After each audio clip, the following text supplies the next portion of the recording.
Hello and welcome. I'm your most fave gay, and I'm joined by... Hello. And... Hi. And we are the gay team, and we are taking you into the gay zone. Hello, hi.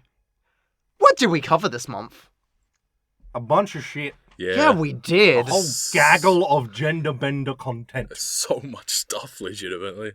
It's a bunch of small stuff, but yeah, a lot of stuff. My Yeah. bad. I did it again. I wouldn't call Oops, one of you them did small. it again. I wouldn't call one of them small, but sure, we'll go. 100 shonen-length chapters is pretty short. That's not short for me, Liz. So, this month, if you did not listen to our last episode, we are going to cover, in fact, Gonna Be Twintail, Kashimashi Girl Meets Girl, Kanojo ni Naru Hi, Boku Girl, and a bunch of other shorter stuff that we'll get into later. And Camphor. And during the month, I made the mistake of putting Camphor on the TV when we were hanging out. Yes. So, we're also covering Camphor, and It's literally all your fault. it is my fault, and I hate... You're the one that did that. This is 100% your fault. Yeah. I don't know why you expected anything else. I'm not asking for sympathy. I'm just... I straight up don't know why you put it on the TV and expected me to be like, wow, this sucks. I just thought. You thought wrong. You thought wrong. Bitch, I thought. Okay, so before we get into specifics, do we have general vibes of how we felt during this month? Some good highs, some bad lows. Yeah, I'm probably going to talk about it more as we, cover the content, but, towards the end, I was kind of like, whew, so much gender. Yeah. But then much bending of the gender. True. Yeah. I managed to somehow luck out and kind of organize it, so I started off high, went low, and then went back to high again. I was like, high, stayed high, kind of dipped a bit, and then kind of went up again. Liz, what was your experience? It was kind of low for 90% of it. Yeah, but was it like She low, hates low, this. high, or was It it was high, like- low, what? It was like a bit of a wave. Aye. Low, high, low, high, You low, alternated. high. Yeah, like some of these series, it's like I didn't hate them all, it's just I hated part of them. Right. So I was like, at least there was parts of the shows that I enjoyed. I did my patented Liz watching things she doesn't like model, which is bad thing Sentai, bad thing Sentai. I've gone through so much Boom Boonja recently because of this. Nice. Alright. So my opinions of Kashimashi may be mixed with my opinions on the On teens Boom Boonja. episodes of Boom Boonja. Alright. We'll get into that when we get into Kashimashi. So, we are going to do something a bit different than normal, because we're not doing something sequentially, Yeah. like we normally do. Mm. I'm breaking this down into different segments. Different chapters, if you will. Yeah, so we're going to start with the two Magical Girl series that we covered, which is Twintail and Camphor. Alright. So, Gonna Be Twintail is a light novel series by Yume Mizusawa, published in 2012, and a anime was created in 2014 by Production IMS. 2014? Yeah, I know, right? I was looking at the Wikipedia earlier today, and I was like, I could have sworn this was a 2016 anime. I was going to say I was sworn it was like a 2017-ish makes sense, because I think I watched it in 2018 originally. Yeah, but it's like 2014. That's like so much earlier. Yeah. We follow the boy Soji, who's ordinary, like many of these boys that we'll see throughout today. Well, he's ordinary except for one thing. He loves twintails. That's GOAT right there. Good for him. He fucking loves them. He meets a mysterious girl named Tuel. Tuel? Something So, like that. I'm pretty sure this name is a pun. I think it's supposed to be a pun on, twirl, but the way... Oh, yeah, I get that. The way I was reading it and whatever my subtitles were, and the way I was hearing it, it sounded like two R's. So I was just calling her two R's. Yeah, I initially thought, is this a joke about, 12? What's 12 got to do with anything? But it's unclear. Yeah, I'm pretty sure it is two R's. In meeting this girl, she gives him a funny band. Yeah. Monsters invade. It's like, oh no, you must transform. Become henshin. superhero. Yeah, henshin. Yeah. Oh no, girl. I turn into a woman when I henshin. And then hilarity ensues.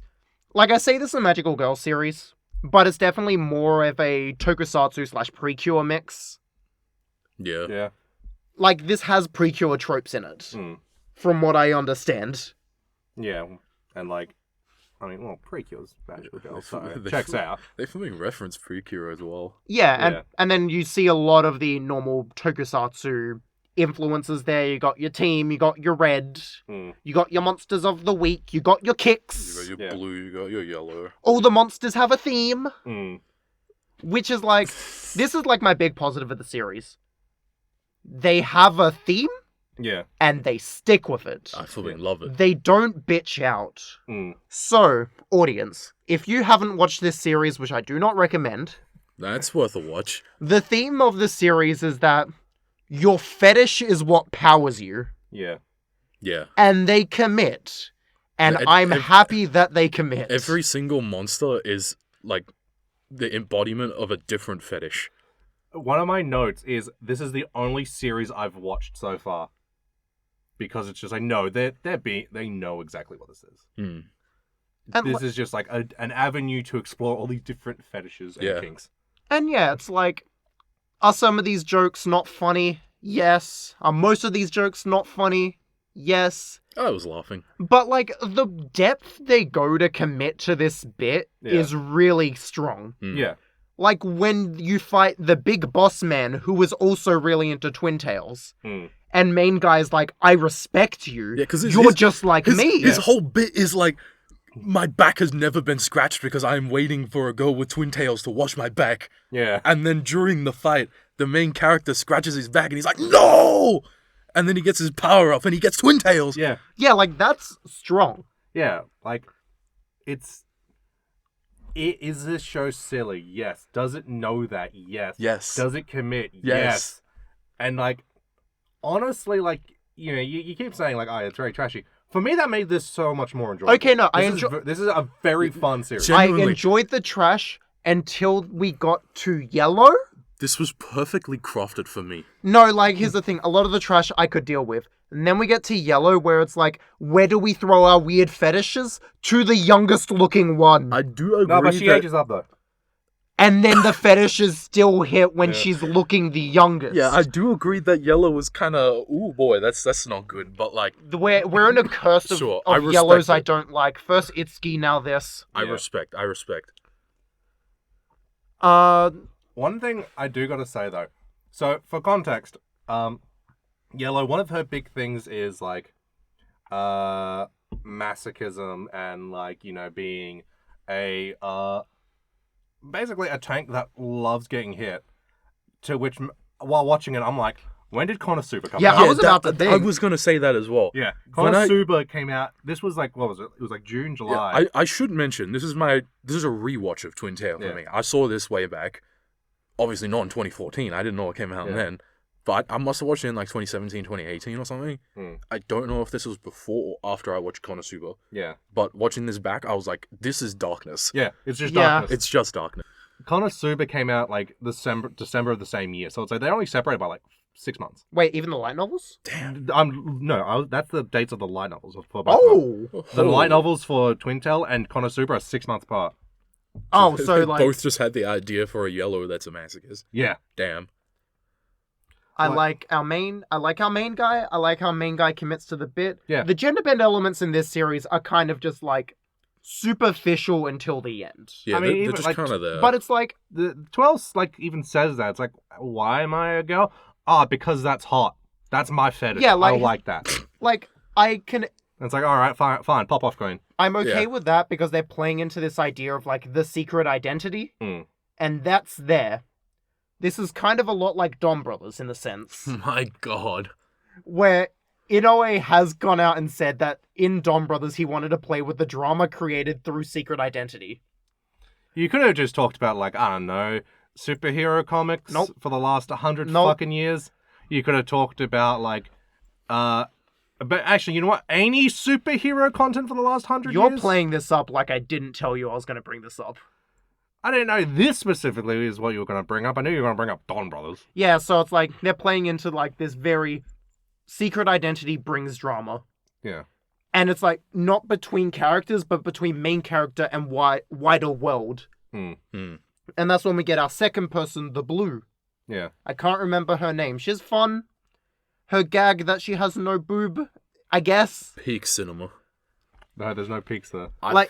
Okay, it's fine until... The peak is just the whole way across. It's The fine. peak is flat. Yeah. It's fine until because I get we to reached the point top. where I'm like, okay, I get the fucking joke. Yeah. You're not iterating on it. It's just the same thing. I clapped for every 12 time. episodes. I clapped every time. You know, I feel like, yeah, it did kind of get old, but the one version of it, like later on, where it's like, no, oh, hey, Red, I will, show you that I'm not so aggressive, I'm not so angry, I will, defeat this monster, in a non-violent way. Peacefully. And if I do that, will you, grant my wish? And he's just like, sure, I guess, but alright, this is weird. And then just hard cuts to her beating the shit out of the monster. Yeah. It's like, oh, what happened? Oh, he called me flat. Yeah. It's like, oh. Peak. It's like, that's a good bit. That's funny. Yeah. That's strong. Yeah. Just fucking yellow. Like, the show I was enjoying up until they introduced her. Yeah. That bad? Why'd she have to piss on the floor? Okay, Hey, look, from what you've got... Explain this, Hayden. Okay, I did make a note about that whole piss bit lasted too long. I'm like, It why? was 2 minutes for some fucking reason. Okay, look, here's the thing. I'm surprised you guys are that upset about it, considering how you guys talk about Onomai. It was just one note. I didn't want to bring it, I wasn't going to bring it up unless someone else did, or it was just going to be a footnote at the end. That's the least of my worries. Yeah, but Liz, piss is funny. It is funny, but still. It's half of your comedic material. The other half is cheese. Which is piss-colored. Yeah. Yeah. But yeah, okay, so this show, it's fine. There's some action. The action isn't, the greatest I've ever seen in my life. If I have to be, completely honest, this is painfully mid. Yeah. Yeah. But, to the extent of, I remembered nothing about it, except for, what the characters look like. And then I forgot what the ending was, because I thought the ending was he stayed as a girl, but he didn't stay as a girl. Yeah, cowards. Yeah. Yeah. But yeah, I'm probably going to forget this again in, a couple months. Yeah. But watching it, I'm like, this is so fun. I watched this last week, and I'm already forgetting things. Yeah, I think same. Yeah, because I'm like, I wrote a bit of notes, and then my notes are just here are just some funny jokes that they make, and it's yeah, as you said, the show's painfully mid. I enjoyed watching it. I had a great time. They were good. They were because there were jokes that landed, like that one where it's oh, we need someone who's really tough and really hardcore to defeat the twintails. Guys oh, I reckon I can do it. I'm really tough. I'm fearless. And then the commander's just all right, show us your Steam library. Yeah. And he's just no! Anything but that! Yeah. Everything with the Monster Council was comedy gold. I thought towards the start, there was one bit that I wrote down that was oh, we just don't know who we're gonna send out. Let's play Jenga. Yeah. Yeah, no, that stuff I fucking love. Yeah. I loved those guys. I love how, it's so serious, and they're taking all this shit, as straight as you can. Yeah. Yeah, and then you have, the fucking small versus big boo faction as well. That's funny as hell. You've got the fucking, the Spider Guildy, who evolves into Arachna Guildy as the final boss. Yeah. Type as hell. It is funny that it's oh, we killed the final boss in episode 6. Yeah. I do think he was cooler than Arachna Guildy. Oh, definitely. Yeah. And then we get Evil Girl. Yeah. We got our Dark Precure. I wrote her name down. Dark Whisper, that's what it was. She's got the pigtails and the glasses. Yeah, she's the glasses one. Yeah, her whole bit was spreading the glasses. The bit where the dog was wearing glasses was a really good bit. Yeah. Yeah, that was funny. Yeah.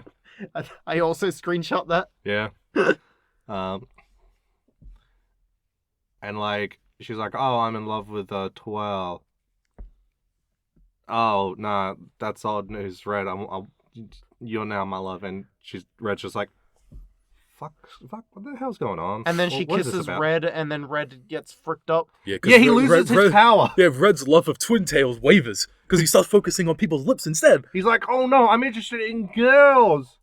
That's taking away my interest in twin tails. But then at the end, when his twin tails speak to him, and he's like, you can love twin tails and also love women. He's like, oh It's my god, peak! it's so good. Peak!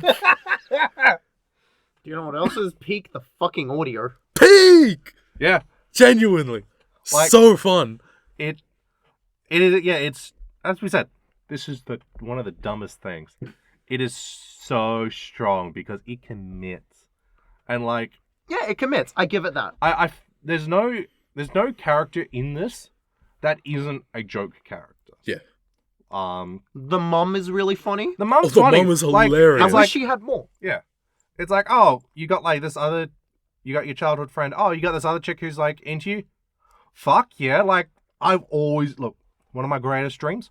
I've always wanted to have an orgy. Like, let's go. And the son's just like, Mum, what the fuck are you talking about? And she's like, I always wanted to be the Red Ranger because that's hot as hell. You're now the Red Ranger. Fucking peak.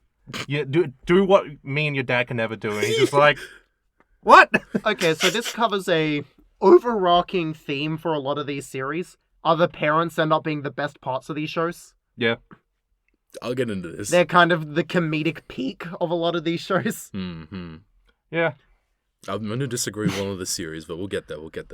Damn, you're not a fan of Dad Boku Girl. We'll get there. Yeah, there's a few things I want to say about an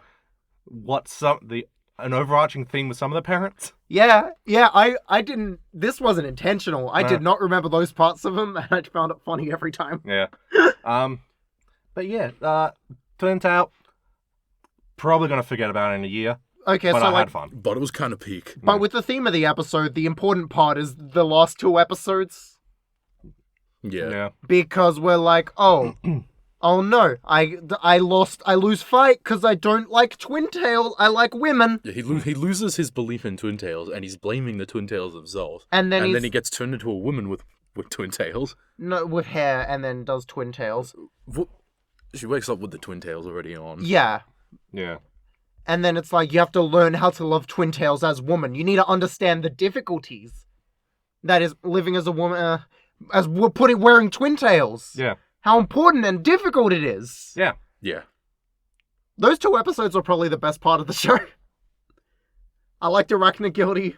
Yeah, I mean, like, Arachna Guilty was fun. I love... No, because they go to the girls' school, and I was like, is this the Yuri monster? And then it wasn't the Yuri monster. Oh. It was the cross-dressing monster. Yeah. And it's really funny. Yeah. They're like, oh no, you're technically cross-dressing, I guess. Hmm. Oh, he's got a secret sense for it. Maybe he'll figure you out.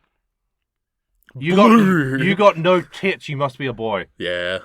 It's like, all right. Yeah, it's the same bit again. I clapped. And then they lost, and it's like, oh no, we lost again. Yeah. Then, oh no, turn into girl, hijinks ensue. Yeah. You say that was the best part. I think the best part for me was fighting, I think it was Drago Guilty, the final boss in episode 6. The Twin Tails one. Like, that was just so peak. But yeah, it's just like, oh, this is what the setup could have been, where it's like, always girl. Yeah. And then it's like, she's doing some girl things, that's fun. But because it's this series and they have to commit to the bit, the girl things don't matter as much as the importance of twin tails. Yeah. Which, like, the show doesn't really want to kind of, like, yeah, quite obviously, he doesn't really care about the quote-unquote gender dynamics and, like, the kind of introspection that can come from, physically changing your body like that. It's just like, nah, this is hot. That's all we're going to explore. And like, I won't lie and say, oh yeah, there's no missed potential because they weren't going to do that. Like, well, no, there is, but I don't think that was ever really on the table. Yeah, because it's like, at least they use the Genderbend as a way for some narrative substance. They're like, oh, this is a tokusatsu, they transform into girl. Yeah. That's the setup. Yeah. and then they play with a bit of the gender at the end, which I am okay with. Yeah. Do you want to go more into that? Because I feel like you have stronger opinions on that than you're letting on. I'm trying to see if you guys have anything else to say. I'm gonna be real. What else is there to say? Yeah, it's like... It's just peak. Like, I did write down a note of, like, it felt like they had some stuff set up where they could make a season 2, but, like, they're not gonna make a season 2. And I wouldn't want them to make a season 2, because I feel like it wouldn't hit as hard. There was kind of a cliffhanger at the end. Yeah, well, it's like they just kind of leave, and it's like, well, they're still there. Yeah. There's a guy in the desert. Go fight them. Yeah, there's a guy in the desert. Dark Grasp is still alive. Everyone else is still alive that they haven't killed. I mean, that usually is how it goes. The people they haven't killed is usually still alive. Yeah, that do be how it goes. Yeah. People live when they're not killed. Yeah. People live when they live. Yeah. Live life. Yeah, it's just... Show's fine. I didn't really have expectations of it breaking new gender grounds. No. When Guy transforms, he's a slightly different woman, which I thought was kind of cool. Yeah, that is neat. Like, they didn't just go, oh, you're the same. You're the same. You can just now, I guess, you change your outfit. It's like, no, you're something else. Because the thing, like, the one he transforms into, I assume, is just, like, an even younger, or, like, she's small. Yeah. Compared to the actual one he ends up being. Yeah, like, it's a lot more, like, in the middle between, like, his male self and his female self. Yeah, and they don't really play much into the drama of, oh no, I turn into girl. It's just new girl show up at school. And she's just like, how do I piss? That's a weird theme for a lot of these series. I don't know why they're always like, how do I piss? You bring this up and I'm like, is it really that difficult? It's like, hey, look, as someone who's, look, I'm not built that way. But, like, I can't imagine it'll be that hard to figure it out. Like, you've got YouTube, you can look it up. But even then, it's like, I feel like it's not that difficult. No. I feel like all these protagonists are just really stupid. Yes, Liz! Who would have thought? Who would have thought, oh, a male fucking main character is dumb as hell? That's almost as if it's an industry standard. They are all so stupid. And I'm gonna... That was some projectile spit. Oh shit, sorry. That hit me. Sorry. There's emotion behind it. There's emotion and a can of Monster that I've been sipping on. But yeah, it's just like, oh wow, these guys are dumb as fuck. Yeah. Doesn't even know how to... Bro doesn't even know how to piss. We wait until we see some of the other protagonists. Yeah. And it's like... This guy's probably like one of the smarter ones. Yeah, he's smart, but like, he's still dumb. Yeah. He only has twintail on the mind. He can't study. Yeah. I mean, he could probably study if it's like, what's 2 twintail divided by whatever. And like some of the... He's only able to do math based on twintails. Yeah, because he's counting the twintails. Oh, that would have been such a good bit. So this girl has 2 twintails, and this girl has 2 twintails. How many twintails is that in total? Or is it 4? Oh, shit. He would know. Yeah, we don't. Yeah, we don't. We're not twintail freaks. Yeah.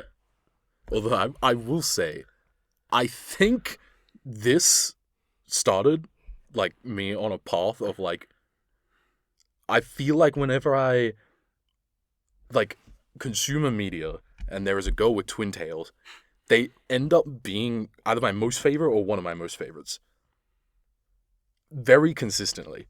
And it's only after coming back to this series where I'm like, huh, is this where it started? Fucking, I didn't realize that this is one of your awakening fucking medias. That's why you like Rin. Yeah, I do like Rin. Okay, I love twintails and I love tsunderes. Oh, so Blue's your favorite? Yes, Blue is my favorite. Honestly, I was not expecting that from you. Really? I mean... Have I not said the tsundere thing before? Because like the twintail stuff, like, sure. The tsundere thing, I don't think you've talked to me about tsunderes. Okay. Like, I think you might have mentioned, oh yeah, I like this character or that character. Yeah, I know you like Rin a lot. Yeah. But also, I've never talked to you about Fate, so that's never come up. Yeah, fair. But like, there's a through line of like, if there's a tsundere, they're probably my favorite. If they've got twintails, it's probably your favorite. Yeah. Tsundere with twintails, which is very common. Yeah, that's the thing. It's like they usually put the two together. Yeah. That's perfect. I love that. We did not bring this up in Evangelion, so you're an Oscar? Yeah. Okay.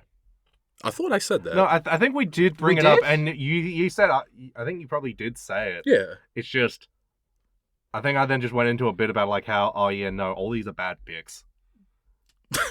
Oh yeah, we did literally have that entire conversation. You're right.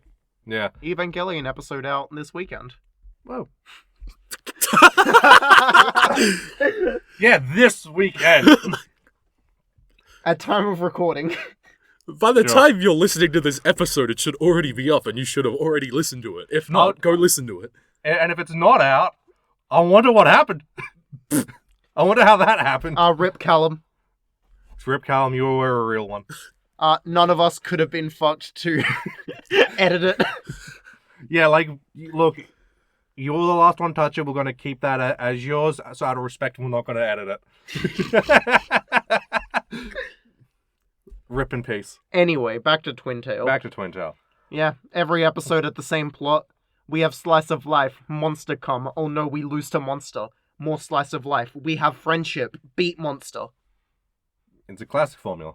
Yeah, it's the classic tokusatsu formula. Yeah. I love that Tuol is masked tail. What's her name again? Common tail. Yeah, it's just common tail. Yeah, common tail, masked tail. That's what my subtitle. Oh, that reminds me. They say common tail. Oh, those subtitles I was using.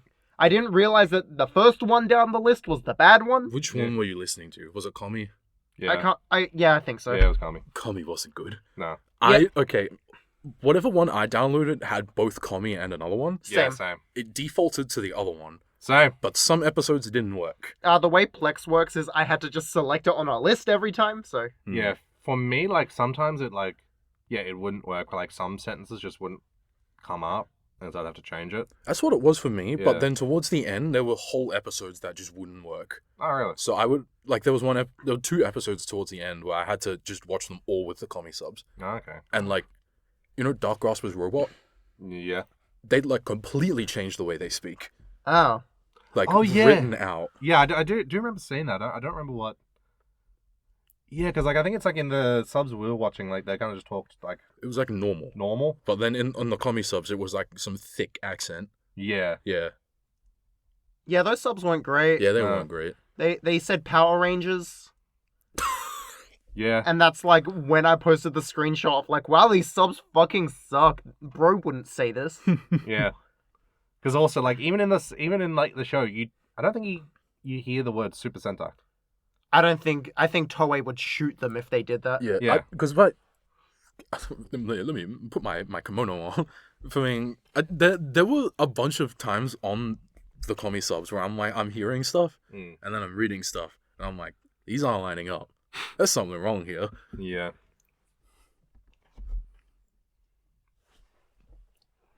Visual bit. So, But yeah. do we have anything else to say about this show? Twintail, not really. Although I do want to say, I do like that with Yellow, after she, like, breaks all her armor off, her finisher is the armor comes together to form a gun and shoots her doing a rider kick into the enemy. Yeah, Yeah, like, that is hype. Yellow's combat is great. Yeah. Until she's, like, moaning. Yeah, half the time. yeah, like, oh god. I was watching, this was not a TV watch, this was a monitor watch because I was too full of shame to watch this with one of my blinds open. She doesn't get it. Doesn't get it. Yeah, but Robin walked in on one of the Yellow fight scenes and I was like, oh god. Then get Robin in on it as well. I'm not getting Robin in on this. Wow, you're not getting Robin in on Peak? Yes. Gonna deny her Peak like that? Okay, it sounds done. Yes. That's fricked up. I'm sorry. What are me and Robin watching right now? Boom Boonja. No, that's a me watch. We're watching something, I can't remember. So you see, I have 3 types of watches. I have my solo watches, I have my Robin watches, and then I have my friendship watches. Right. So I've all those are full right now. Alright. All of them are different tokusatsus. Yeah. Because when we come over, we're watching double. Yeah. I think me and Robin right now is still... Gav. It's Gav and Pat Ranger and Lupin Ranger. Alright. And then you're watching Boomager. And Fies. Fair enough. Keep your eyes on Fies. Maybe later. So, let's move on. Do we need a snack or water break before we move on to No, Camper. Not yet. No, not yet. Let's go camper. Okay, I want water though. By the way, the closest water fountain from here is like 10 minutes. Damn. Just put it on the floor. Oh, so true. So Camper. Camper. Peak! German for fighter. Oh my god. Is a Japanese light novel series by Toshiko Tsukiji. The series contains 15 volumes and it was released between 2006 and 2010. The anime came out in 2009 and concluded in 2011. We follow main dude Natsuru. It attends a high school that segregates boys and girls, has a crush on his childhood friends, one day has band on hand, turns into girl. They have to fight to the death, but then they drop that plot point like really early. Yeah, because they're like, why should we fight when we can befriend? He's been chosen as the camper, and they must fight, and the boobs must bounce. Yeah, I didn't finish this. Coward. Yeah, coward. I did not enjoy this, and I just watched 6 episodes and was like, I'm done. This one was like the second best thing I consumed. This was one of my favorites. Yeah, this was one of my favorites. Okay, so I was telling you guys I'm about... so glad you're with me on this. I was telling you guys about a gag I found really funny during it. It's during the school festival episode where the girls were like, oh, we need to stop all the boys from going into the girls section. And so they had guns and they were shooting the guys and then one just shot a rocket. Yeah. And I was like, that's really funny. Yeah, that was hilarious. Yeah, that was funny. And then I was also watching that. Other good bits. And then I'm like, hang on. Oh, these motherfuckers are in cosplay of various anime characters. Like, I saw a Lum, I saw a Ramna, I saw Chun-Li, and I saw fucking Shinku from Rosen Maiden. Oh, I didn't... This was during the festival, right? Yeah. I didn't recognize that. Because what I did recognize was, like, during the, like, filming beauty pageant thing, Yeah. they have, like... They say Warrior of Uranus. Yeah. A revolutionary girl. Haruhi when she's not melancholy. Yeah, she's Haruhi when she's not melancholy.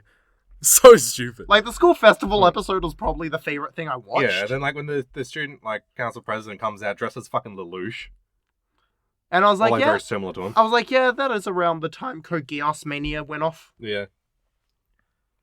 But yeah, You guys lead this one. Yeah. Because, Peak! It's really good. Yeah, because, I know you said, they have the fight to the death, but then they abandon it quickly. I'm like, no, that's actually, a neat idea of there's a lot of shows where it's like, oh, here's a death game where we've got to fight to the death and yada yada yada. But then it's just more often than not, I feel like they don't go, why? It's a deconstruction of the death game genre. Yeah, because this was a thing of because there's the blue camper and the red camper, and they're supposed to fight, but they're like, wait, why are we fighting? Then there's the moderators. The flipping the moderators. Yeah. We don't know what the moderators are. They're the ones that want us to fight. Are they're the ones that want us to kill ourselves. Yeah. I mean, yeah. So I thought that was legitimately interesting. Yeah, it's like, oh, that's neat. Where it's like, here's a death game. It's like, no, fuck you. I'm not fighting. Yeah. Eat shit. Like, oh, that's fun. And then because of that, they were like, oh, these people aren't fighting each other. Bring in the white camper. Yeah. White. Yeah. Yeah. They're white. And it's just even though it's got this setup for this, battle series, this action series. No, this is just slice of life comedy. Yeah. And despite the fact that Liz didn't fucking finish it, she made us watch a YouTube upload of all episodes 1 to 12, all English dub. I didn't make you guys do shit. You said we had to. I did not. You did. Liz, you put it on the TV, but at that point, after we watched a single episode, you already knew we had to do it. No, you didn't say we had to watch it. We're like, oh no, we are watching this. This is funny. And then you said, okay, but you have to watch this YouTube upload to get the authentic experience. Yeah. Yeah, I said if you did watch it, watch the YouTube upload to that's understand my experience. Yeah, that's what I meant, motherfucker. I did until episode 13 and 14. Yeah. Which aren't on the YouTube upload. Which aren't on the YouTube upload, so I had to download them separately and watch them. So you also watched 13 and 14? Hell yeah! That's my brother! Yeah! It is interesting that we see this trend follow with this and Kashimashi, where it's like, here are a series that came out during the publication of their original works. Was the ending... Did you guys work out if the ending's different between the anime and the light novel. I'm pretty sure they are. I don't know what the difference is because I didn't look it up. Because I know for Kashimashi, it's different. Yeah. We'll talk about that later. We'll talk about that later, but yeah. Yeah, like, I didn't look into anything about Camp for all. Yeah, like, I Hayden, thought Liz was going to do it. Yeah, Hayden was just like, oh, yeah, here's extra, like, the specials. So I'm like, okay, well, I'll download those and watch those. Other than that, like, I haven't looked into it, so I don't know what the light novel does and doesn't do. All I know is just, like, the show and, like, it's funny. Yeah. It's fun. Yeah, no, legitimately. Like, is it, high art? Does it have a lot to say about, death games and, gender identity and stuff like that? No. Not in the slightest. Is it trying to? No. I think, like, this isn't good. This is worse than Twintail. But I think I found it funnier than Twintail. Yeah, I found it funnier than Twintail as well. I do appreciate the absurdity of the gags that happened from what I watched. It's just so dumb. I feel like, how is this happening? Okay, here's like an overarching issue I have with a lot of these series. When they start to have their plot going, I lose all interest. Yeah, same. Because I'm like, I really enjoyed the gags. Yeah. The reason I dropped Camphor when I did was I was like, oh, plot's starting. Was this when the White Camphor showed Yeah. up? Yeah. Because I'm like, ooh. Because I said I loved the school festival episode because I thought that was really funny. Yeah. And then they were like, oh, plot. Yeah. Ew. Because I will say, with that whole, like, White Camphor stuff and the, like, evil Sakura, I don't think I like that. No. It was lame as hell. Yeah, that for me And sucks. it took up too much of the episode runtime. Yeah. Yeah, I think the White Camphor themselves are fine. We don't really see enough of them for me to get, like, a proper opinion about them. It's a bit wasted, but maybe it was more fleshed out in the light novel. Yeah, because it's like... Because that's what I was thinking. How many volumes did you say it was? 15. Yeah, 15 light novels versus 14 episodes. 14 episodes, and 2 of them are, like, gag episodes. Yeah. And this shit because ain't Pluto. From what I heard, looking stuff up about 13 and 14, it sounded like it was supposed to be a season 2, but then they just couldn't or got cancelled or something. So they were just like, here, have these. Cancelled. What? Cancelled. With a K. What is this, Mortal Kombat? Yeah. That's why it sucks. But yeah, no, like, I genuinely thought it was, like, really funny. What? The main character is so dumb. That's one of my notes. Like, straight up. My note is just, like, this man is so dumb. He's just like me, for real. Like, he's so stupid. And the fact that his little, like, tiger buddy as well is, like, he's so dumb. Yeah. It's so funny. Like, and also just, like, I do really like how straightforward he is. He's just like, no, I have a crush on Sakura. I don't give a fuck about anything else. That's who I'm interested in. Like, everyone else, fucking whatever. And all these other women are throwing themselves at him. Yeah, and he's just like... He's just not having it. He's like, I don't get it. I'm gonna go hang out with Sakura. Yeah. And they're like, you motherfucker. Yeah. There's like 3? Yeah, 3. And then she's into him but go. Yeah. Drama. Yeah, because I will say, I do think this one actually does things with the gender change that Twintail didn't. This thing does stuff with the secret identity that I found interesting. Yeah. What the whole thing of, like, them having the exact same name and everyone just being like, yeah, they're 2 different people. Yeah. Everyone is stupid. Yeah, everyone is stupid. It's so not just funny. Main guy. It's so funny. Okay, but to be fair, like, Liz, if you're in a context where it's like, here are, like, 2 people who, like, they kind of look similar, but one is, like, explicitly very, like, male and masculine, and one is very, like, female and, like, feminine, and, like, have completely different body shapes, and you see them, like, day to day.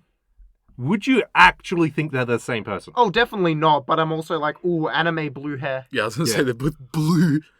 It's like, wow, so no one cares. You guys have the same name and the same blue? But no one can see colored hair in the anime, so... Yeah. And this is across all anime. I do love how nothing he looks as Guy. Yeah. He's so boring. He's Mr. Kirito, but blue hair. Yeah. Kirito's more interesting. Maybe.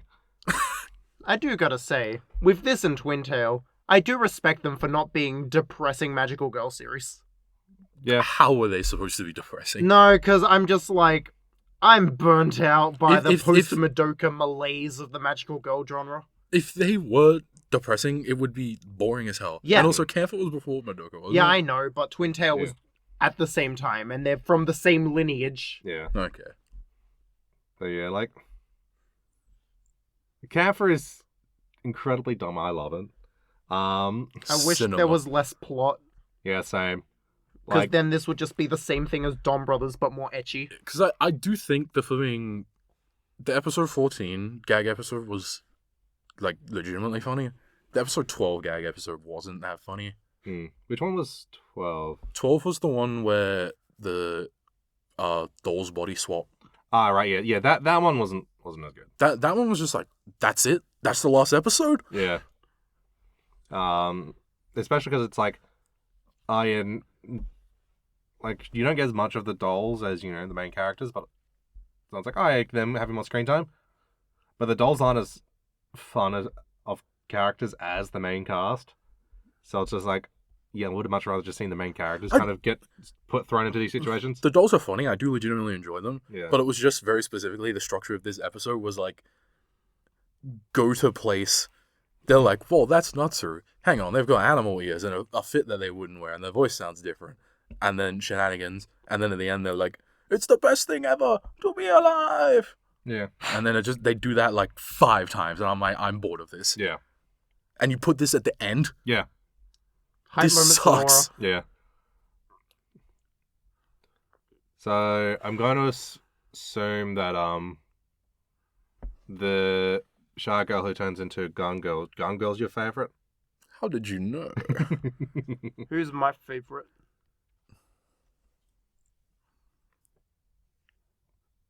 The little tiger doll. No. Oh. Guess again. She is a girl? Is that the student council president? Yeah. Yes. Yeah. Easy dub. How Every do you time. know? I don't know. I just picked someone. Fuck. Because I was like, process of elimination. You're not picking Akane. You're not picking Curry Girl. Yeah. There's only one woman left. Sakura isn't real. I don't like her either. Yeah, exactly. But Student council president is the best one. Yeah, she's the average Fujimoto female character. I gotta disagree with you on that one. But that's just because with Akane specifically, it's like she's part tsundere, but then the other part is like, if there's no tsundere, I tend to like the shy one next best. Oh, so they make the thing! Yeah, so it's combined. Oh my god. So it's literally peak. Yeah. It's so peak. She was built for you. Yeah. This hole was made for me. It's so awesome. It's so what? It's so what? Yeah, if only she had twin tails, then you'd be fucking Hayden would explode. I would say that, but I feel like it doesn't work with her. fair. I'm happy with what she has. Hayden going to Japan to find all the camphor merch he can. He's got to find like a fucking little doll of her. If and there's then an buy Akane- like some like fake hair and like stitched twin tails onto her. It wouldn't work. It wouldn't work. But yeah, like this show is so dumb. It's really good. Watch it. It doesn't do anything with gender other than funny gags. I like the gags of all the girls in the girls' side being like, we are going to queer bait the audience. We are going to fuck this woman. We are going to fuck this woman and write about it. Yeah. And I think that's really funny. Yeah. Yeah, like my notes just say these bitches Yuri. In the dub, they were just using the lesbian word the entire time. They never said Yuri. Yeah. I was like, wow. Respect. Wow, 2009 dub, that's kind of woke. Yeah. Also, this dub was kind of not great. No, this dub was excellent. No, I say not great in like quality, Oh, yeah. but then like the way they did bits was like, this is unintentionally so funny. Yeah. I don't think them in the booth were trying to make this funny, but it was funny. But also, man, I felt bad for them in some scenes. Yeah. Just some of the etchy stuff, I'm like, I feel bad that you had to be in the booth making these noises. I always feel bad for voice actors when they have to do etchy shit. But also, I'm sitting there and I'm like, I do like watching the etchy stuff. So, Fair enough. my fault. I just don't have an etchy tolerance anymore, I realized. As in, like, you don't like it at all? Yeah, I don't enjoy it. Mm. I kind of just, like, skip when I see that shit. Okay. It's so weird for me. I don't know how to explain it. The specific brand of post-2000s ecchi. Yeah, because I think that's a very specific type of ecchi. Yeah, because that has a very specific vibe. Because I was thinking back to when I was doing my big 70s manga shit earlier this year. Yeah. Where I was like, I can still deal with my Go Nagai ecchi. Because it doesn't feel as in my face. It's just, oh, he wanted to draw boobs this panel? Sure. Yeah. Where this time it's like let's boob bounce. Let's get horny. Yeah. She jump for the boob. Let's get horned up. Cinema. But it's like, I love early 2000s gag anime. Yeah. The issue is early 2000 gag anime are normally early 2000s ecchi anime. Or a lot of them are. Yeah, there's a big like, the crossover. best of them aren't ecchi anime, but you know. Yeah. The rest are. Yeah, because the first, like, I would say the first, but like, when I started watching anime like more, the genre that I was like, this one was this. Like, that type of ecchi stuff. I don't know why. It hits my brain, and I'm like, this is peak. Yeah, it activates all of your, like, dopamine, like... Yeah, I don't know why.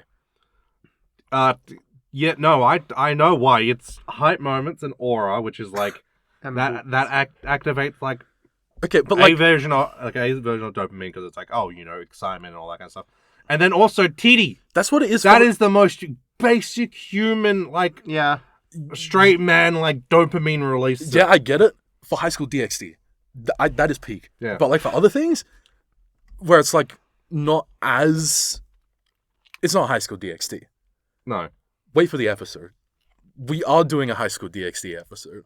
Eventually. Yeah. I'm so excited. Because legitimately, I'm like, this is so good. It's so good. And no one will believe me. Because why would they? Fair enough. What sets me off is drama. Yeah. Yeah, because I'm like, ooh, we're going to get into that. Yeah. Yeah, we'll get into that. Ooh. What I'm getting from this conversation about you loving ecchi and you loving your horny anime is that maybe when we go to Japan, maybe you're the one I need to be bringing to the fucking brothel. Yeah. Yeah, take me. Yeah. Yeah. Might as well. What was that? I was going to be like, Calum, remove this, but I'm not sure. You guys had a positive response to that joke. Yeah. Yeah, no. Hey, I gotta keep the bit going. We are going to Japan. We're going to be doing a Japanese trip. I'm going to get crunked. And by the time this episode is up, we will already be back from it. And friend of the show did give us a list of, brothels and local hooeries. You guys are making me seem so bad. What the fuck? What do you mean? Wait, what do you mean it's making you seem bad? That I associate with you two. Come on. I'm just a guy. Shout out to Craig, by the way. Yeah, thanks, Craig. Love you, man. We won't use your online handle, so people can't find you. Yeah, so they don't know that you're the one that gave us this list. Yeah. Miss you. But yeah. I hate So you guys. so on this Also, topic, once again, hi Liz's friends. Yeah, hi Liz's friends. I hope you're having a good time. I'm actually gonna explode. Did your torrent come with bonus stuff? Nah. Interesting. Okay, because I downloaded a torrent that came with a bunch of extras that was like filming 20 seconds clips. Oh yeah. And it was like, first one would be like, I wrote the names down. Natsuru and Akane's secret changing room. Huh. And it's just like during the school festival when they were changing, it just is like a bunch of edgy stuff. And they're just like pans down a picture. And it's like, cool. So wait, it's just like a what would be like a fan edit of like, oh, here's all the ecchi scenes. They're like, no, we've got that ready for you to go. Kind of, but it was new content.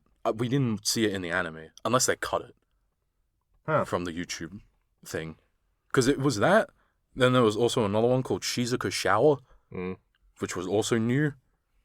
And then there were ones that I thought weren't new, which was the transformations. And then one called Shizuka's Groping. Huh. And for some reason, there were 3 different variants of that. And it was just like... It was like normal and then closed transparent. And then the third one, I couldn't tell what was different because the clothes were just transparent again. Wow.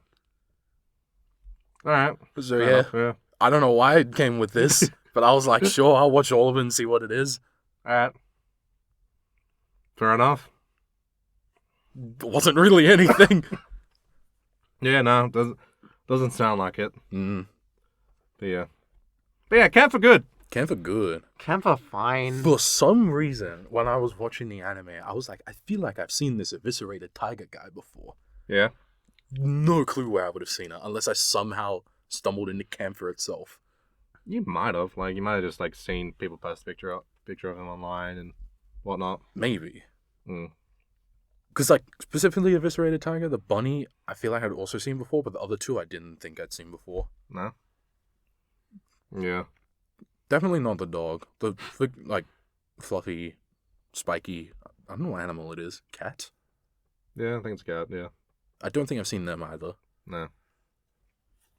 Also, I don't know why, I don't know what episode it is, but I have a note that just says, I don't know why I'm crying at this. It's so peak. I legitimately teared up. I don't know what episode it was. I swear to fucking God. It was so peak. You don't get it. I'm glad I brought you joy. Thank you, legitimately. I brought you joy and happiness, and I am... How are you taking damage from something you didn't finish watching? Yeah, that he watched by him, like, on his own time. Why are you taking damage from this? Yeah, okay, you say on my own time. I started with Camphor. Yeah, I know. Yeah. So I was like, if I didn't finish anything else, it was my own fault for doing Camphor first. I meant, like, yeah, you watched it by yourself, like, no one else around you. No, and yet Liz is the one taking damage. It's just the word Pete losing all meaning. Because, like, look... Yeah, that's why I'm using it this way. Yeah. Because I'm not going to call it a 10 out of 10. It's slop. But God, I am the pig eating out of the trough. You are a pig and you like slop. Yeah. Like, here's the thing. I don't want to call this trash. I don't want to call it slop because it's like... Is it a erotic comedy? Sure. That's what it's trying to be. That's what it does, and it does it well. So I'm like... It's like, I don't feel like that inherently makes it trash. That inherently makes it slop. It's not for you, sure, but like, no, it does a good job of what it's trying to do. And I guess so, yeah. It's just more like, I didn't expect it to resonate that hard. I thought I had a good read on Hayden's media taste. You didn't know about my past. Yeah. You flipping unlocked the door, and I remembered a lot of Hayden, things. I was at the bottom of the trench, and Hayden opened the door. Yeah. I didn't realize I did this. It goes deeper. Yeah. You thought my depth was bad isekai? Yeah, that's what I thought your depth was. No, I didn't realize. But he has talked at length about High School DxD before, though. Yeah, I thought High School DxD was an outlier. Yeah. No. High School DxD was the beginning. Yeah, fair. I probably shouldn't have watched that when I was like 12, 13 or Probably something. not. I do find it really interesting because shit like this was my beginning. You know, you watch this on YouTube in 3 parts. Yeah. I watched High School DxD on YouTube. Yeah, you watch Ranma in 3 parts. I'm pretty sure I watched like Twintail episodes in 3 parts. Damn. Yeah, still in 2014 they were doing that. Yeah. I watched Twintail on Crunchyroll, like, after I started using that. Never had a Crunchyroll sub until my 20s. Yeah. Damn. That's an indictment on me, fuck. I remember, I used Crunchyroll back in the day when it was still a pirate site. Well, I'm pretty sure it was a pirate site because I was watching all of Mitsudomo on there. Some weird fucking...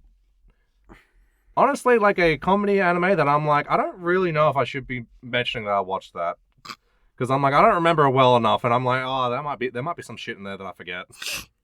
I was like, I don't know, 14. It was a different time. Yeah. It was the 90s, I guess. Was it? No? It was the 2000s?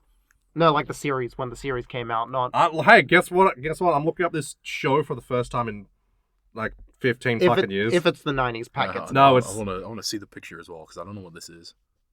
Calum, put it on screen. Or maybe don't, depending on what shows up. Yeah, we'll pending Pat searching. Okay, 2010. Yeah, Calum, don't put that on screen. I feel like I've seen the red one.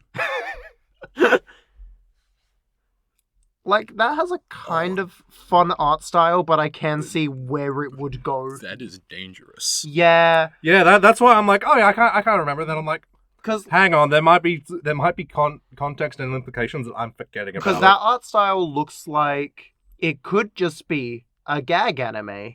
I sure hope it is. Or it could be something worse. It better not That be. art style could go either way. It's the Yeah. fucking two paths meme. As I'm scrolling through like the just Google images, I'm like, yeah, I'm losing confidence. Okay, so it's the dark and stormy palace then, and not the flowers and puppies palace. Mm. But yeah, it's like Yeah, no. Yeah, I watched a lot of Camphor when I was 12. Wait, how old am I? How old are you, Liz? No, I was younger than 12 when I first watched Camphor. I think I was like 10, Damn. 11. Mm. Yeah, because I'm 24. Camphor was 2009? 11? It was 11, right? Something like Yeah, I was like 12-ish, I think. that. Mm. So yeah. Again, too early. Yeah. This was after I watched Madoka, but that one has an excuse for me to watch early. Mm. Yeah, fair. Yeah, they weren't playing Camphor on the children's stations like they did Madoka. Oh man, they gotta put them on. That was still fucked up that they played Madoka on a children's station at like 8 p.m. on a Saturday. Did that? Yeah, 8 p.m. on a Saturday, not even like most kids are in bedtime. Yeah. Zam. No. And even back in the day, I got spoiled on Madoka in the old internet. Oh, damn. Yeah. I mean, to be fair, it was a year after it came out when I watched it, but still. Yeah. You know, back in the day where you would watch Madoka into Sword Art Online into Fruits Basket. I only watched one of them. Sword Art Online? Yep. Yeah. Fruits Basket goes hard. I have like the entire manga box set for that. It's fun. Never read it. If you like just a fun shoujo romance. Yeah. I haven't meaning to read it. It's just. Oh, and Vampire Night. I don't know how a kid's station ran that. Yeah. I hope you like incest, Hayden. I mean, he likes slop, so maybe. Actually, I think he would really like Vampire Night now that I think of it. So I think something back in the day had a bunch of incest garbage. But it may be a Do you bit. realize how little that narrows it down? It may be Yeah, a bit I too know. yaoi for his slop taste though. There's Maybe. not. There's Too not. many men. Yeah, there's not many boobs bouncing, but there's definitely bulges jiggling. Damn. We gotta test this. What's it You do- called? Actually, you do like Baki. Vampire Night? Yeah. Yeah, but I like Like Baki for a different reason. Night with a K. Yeah, I was gonna. There's two kinds of nights. I feel like I should have That's the specified. night that I thought of. Yeah, like not. Oh, this looks slop. Yeah, it is. Yeah, this is Show slop. us. This is slop I That grew art up style, on. I'm like, ooh. Ah, yeah. But Yeah. also, there's one woman. Yeah, that's the slop I grew up on. There's two women. After this era, they swapped to it being Dragon Ball, Sailor Moon Crystal, and Sword Art Online. Yeah. They kept Sword Art Online. I mean, you gotta keep some trash, though. Yeah, I guess. Mm. I mean, Sailor Moon Crystal's there. I haven't seen Crystal, but yeah. Sailor Moon Crystal becomes good. In its third season. Damn, How long is each season season? 2? 26. That's too long. Yeah. The optimal way to watch Sailor Moon is you watch the original up until when Crystal gets good, then you swap. I'm gonna just keep watching the original Deke dub. Yeah, fair. I want to see Chibi Moon with a Boston accent. Apparently, there's 2 seasons of Vampire Night. Hey, give me your... I can't remember what Chibi Moon wants. I'm also like, yeah, I was trying to find the specific scene that I saw, but I couldn't find it, just scanning through, and I'm like, well, I guess I gotta watch all of this, and that's a big commitment, so I haven't done that yet, so, hey, I don't know if I was just fucking wrong as hell or don't know American accents. Hey. Can't wait to find out. Comment your favorite Chibi Moon Boston moment. Or not. Are we done with Camphor? Comment Camphor is Sure. peak. I swear I had something else. I was waiting for you to finish and get back onto Camphor. Hold on. You're waiting for us to finish, and then you weren't even ready when we finished. Yeah, because I forgot because it took so long. I made a note about how good the music was.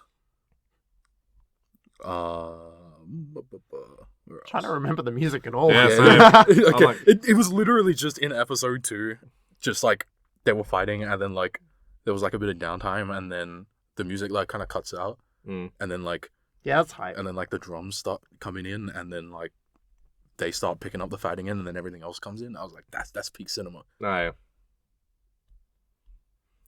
Yeah. I mean, like, yeah, I don't really have anything else to say about. With English Camper. dubs specifically, it hurts me when they like stutter. Oh, actually, no, one thing about this dub, they were saying honorifics, and I love that. I love when dubs do that. That was funny. I like that. Because it sounds so wrong, but I laugh every time I hear it happen. Yeah. Well, you gotta know how they refer to each other. The honorifics just are important. a There's a lot of Akane-chan. character there. Yeah, I know. It's just really funny. Because I'm like, oh, when I'm reading manga, I want honorifics. But it's just in a dub, I'm like, oh. It's so funny though. And then just like performing episode 11 power up, I just wrote they got an aura boost. Yeah.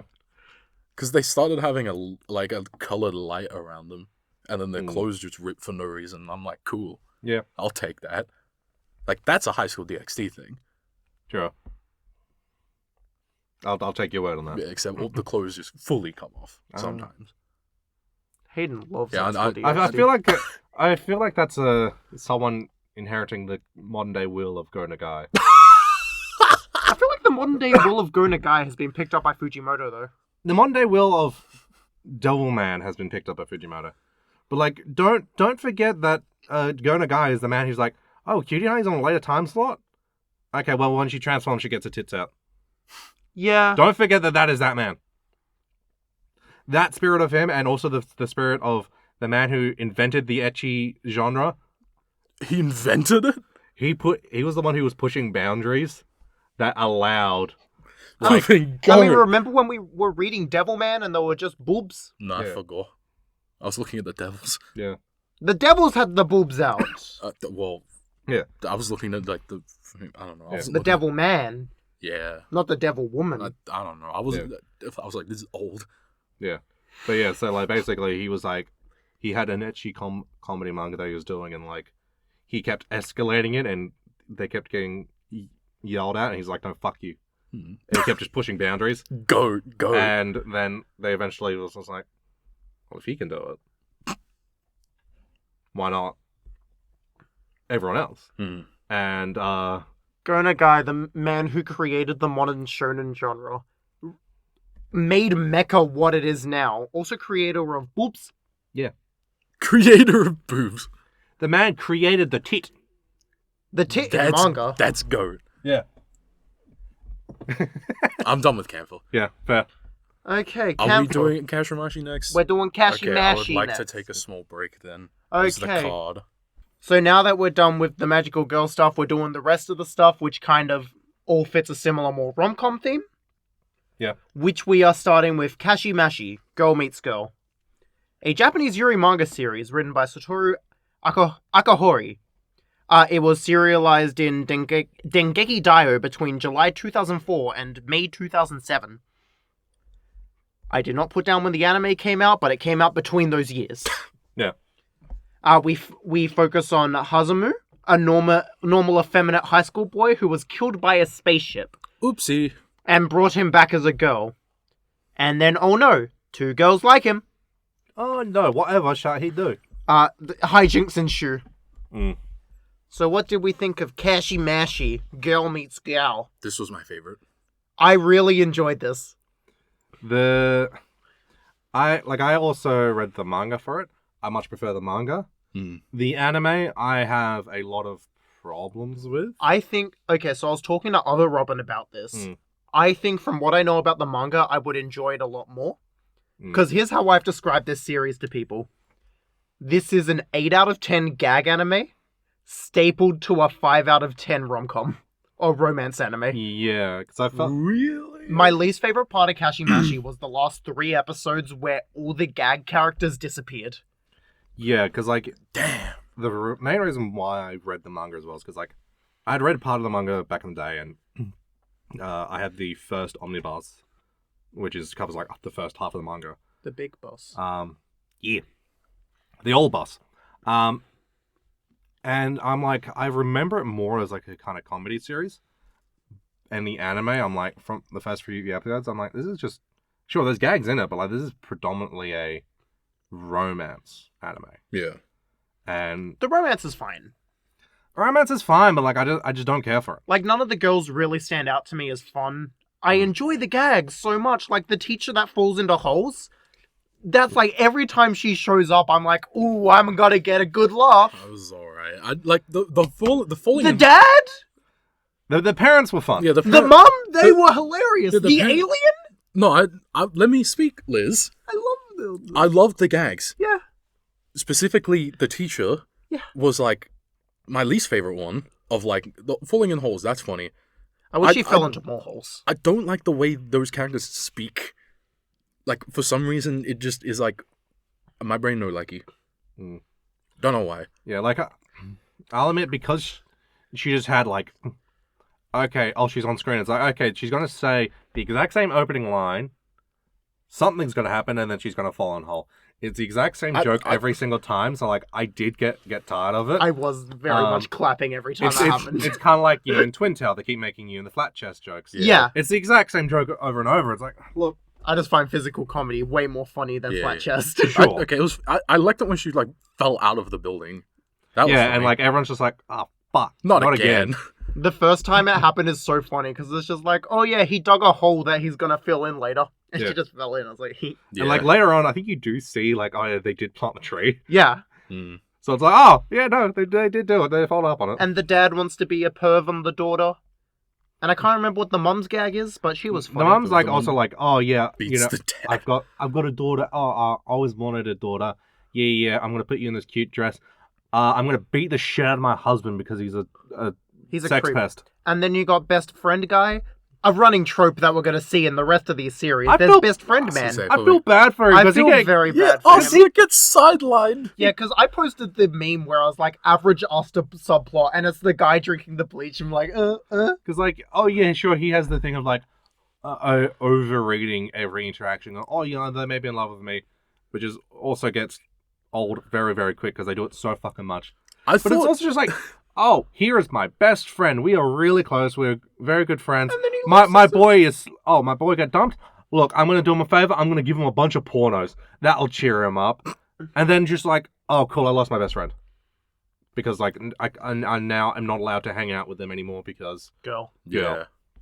Fricked up. Yeah. Poor Asta. I'm like, I feel bad for him. Yeah. He has the curse of being the man in a Yuri series. Yeah. He's not allowed to have any character other than misunderstanding. Yeah. Even if I do find it funny at points. Yeah, I was gonna say with the like he reads too much into it. There was one time where it was like he does it with Hazumu to begin with, and then he does it with someone else later. I can't remember which one it was, but he says the exact same lines as the Hazumu one. And I was like, that's funny. But like, yeah, I gotta say, every character in this show felt like a ripped design from another thing. Because Hazumu, she wears the Shiro shirt. And I was like, oh, that's Shiro 6 months on estrogen. And then you got the girl with the headband, and I'm like, oh, that's Akio. The teacher was something I recognize. The dad is Shinji in 20 years after gaining a bunch of weight. Okay, no, Liz. How is he Shinji? What, he has glasses and short hair? And he's wearing the Peter Griffin fit, like Shinji. so he's Peter Griffin. No, but he has hair. Peter has hair. Does he? Yes! Sorry, he doesn't have the Peter Griffin hair. No, but he looks like Shinji. My brain looked at him and was like, oh, Shinji. It's just because it's an anime and not a cartoon. Yeah, he's not a family guy. He literally is a family guy. He's a family man. He's a family guy. Yeah, he's a family man, not a family guy. But yeah, I was looking at a lot of these characters, and a lot of them were like shooting bolts into my brain, being like, I recognize this design. It's not like... The teacher reminded me of something, and I could never put my fucking finger on it. Yeah, she also reminded me of something. I'm like, fucking, what? Who exactly is she? But I think that's just more of, hey, there's a lot of just genericism in this design. Oh yeah, definitely. Like, okay. Like, I feel like Kashimashi, it's like, is kind of generic. Yeah, very. Like, just in general. And, like, I don't think it really does anything to... Hey, sorry, it crashed. Yeah. Are you saying that like we weren't crapping our pants? Fucking Audacity fucking died. Yeah, it died. We were so so close scared. to losing everything. Okay, back to Kashimashi. Yeah. So what is Kashimashi again? It's not too unique or like honestly that interesting. Yeah. It's pretty generic, I feel. You said this in the last audio, but Hayden, you really liked it. And then we lost the audio, but this was when I said that I found that this hit me really hard. Mm. Just like I think it got lost as well, but like I teared up probably like 5 times. Yeah. Maybe like actually cried once, but then Damn. Or tear fell at least, because I was like, damn, this hit. I don't know why this one specifically. Yeah. And it hurts that you two are like, this is average. Yeah. Because I'm like, interesting. What does that mean for other things then? Or is it just for some reason these characters resonate with me? Might be that, because like... Because I do think I really like all of them except Yasuna. Where I'm like, she's a whatever character. Yeah, because like, I know for me... So one of my big kind of problems with it was like, with the anime, it's like, okay, yeah, you know... Kashimashi is kind of going for the girl he has a crush on, and we find out that she has face blindness for men in particular. And oh hey, Mr. and Mrs. Kashimashi is someone that they could see the face of when they were a boy. And that was so funny for me. yeah, and like now, and they didn't want to commit to a relationship because they're like, oh, what if I can't see your face? And all that kind of stuff, and then like, yeah, they're like, oh, well, I feel like I can't push them away because, they've been hurt before, and like, I feel bad for them, so that's why I want to be with them. And for me, it's a thing of, well, I've met people with face blindness. Like, you can figure out ways around it. Like, the main person that I interacted the most with who had it, like, they were pretty chill about it. Interesting. I wasn't aware that this was like a real thing. Yeah, like I remember, like I went to uni with them, and they like I walked up and I'm like, oh hey, and they like took a second. They're like, oh hey Pat. I'm like, oh, what was the pause for? They're like, oh, I was reading how you were walking and like your clothes, so that I could remember, like, figure out who you were. I'm like, oh okay. I didn't think I walked uniquely, but apparently everyone does. So I was like, yeah, there's other ways to identify people. Yeah. And so I'm like, well, this is a real condition, and it's weird that it's only for males, but like, whatever. Magic of the show. I found it really funny, because it's like, she lost her sight of men for no reason. Yeah. And then she got face blindness for everyone else due to trauma. Yeah. I was like, what happened? Yeah, I'm like, the trauma makes sense, but like, the getting face blindness originally from men specifically made no sense. Yeah. I feel like that existed to just set up that later for blindness for everyone. And it's just like, so it's like, oh, it seems like, oh, she's going to win because she's pitiable. You feel bad for her. So, oh, it's not that like my love for you is, I love you more than anyone else. It's that I feel bad for you, so I want to be with you. And it's like, that's not a good basis for a relationship. Yeah. That's not going to foster a healthy relationship. And then you got Mr. Alien fucking gaslighting John Kashimashi, being like, oh, we're leaving because you didn't want to help this one girl. Yeah. I was like, I liked you, Mr. Alien. No, I wasn't leaving because they didn't help this one girl. It was that she didn't pick. Yeah. Because like they were like, oh, you're too wishy-washy. We need data on love, but you're not trying to love. You're trying to stay in this situation. Yeah. I'm like, cool. Thank you, Alien. Finally, someone's trying to push things along. Well, that's why I like the manga, because the ending is completely fucking different. Because the manga has this more similar ending to the episode 13, right? Because in the manga, it's not like, oh yeah, we can't tell each other apart. Our alien race, we can't tell each other apart anymore. And so we're hoping, if you could find out like the details of love, if that would fix her, then that would be, we can use that to fix our race. In the manga, the alien race is like, he's like, Yeah, no, we developed such devastating weapons. We killed all of our emotions so that way we wouldn't want to use them. And so we were looking... So I've come to Earth to learn about love to see if maybe that's something we can bring back and, use that.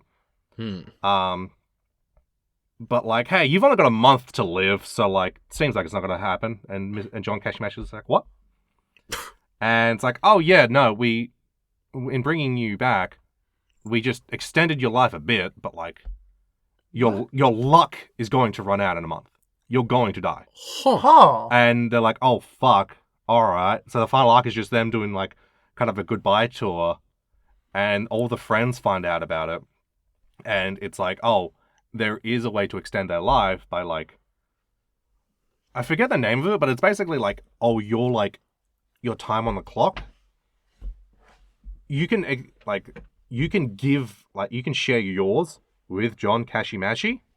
However, if you two ever fall out of love, then that clock is going to run out for both of you.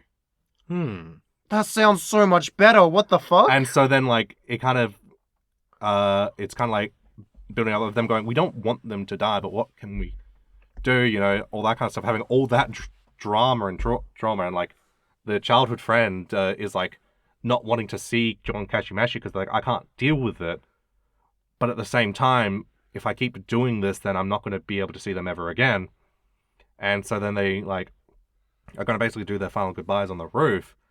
And it's like, oh no, turns out that the estimate was, like, a little bit wrong.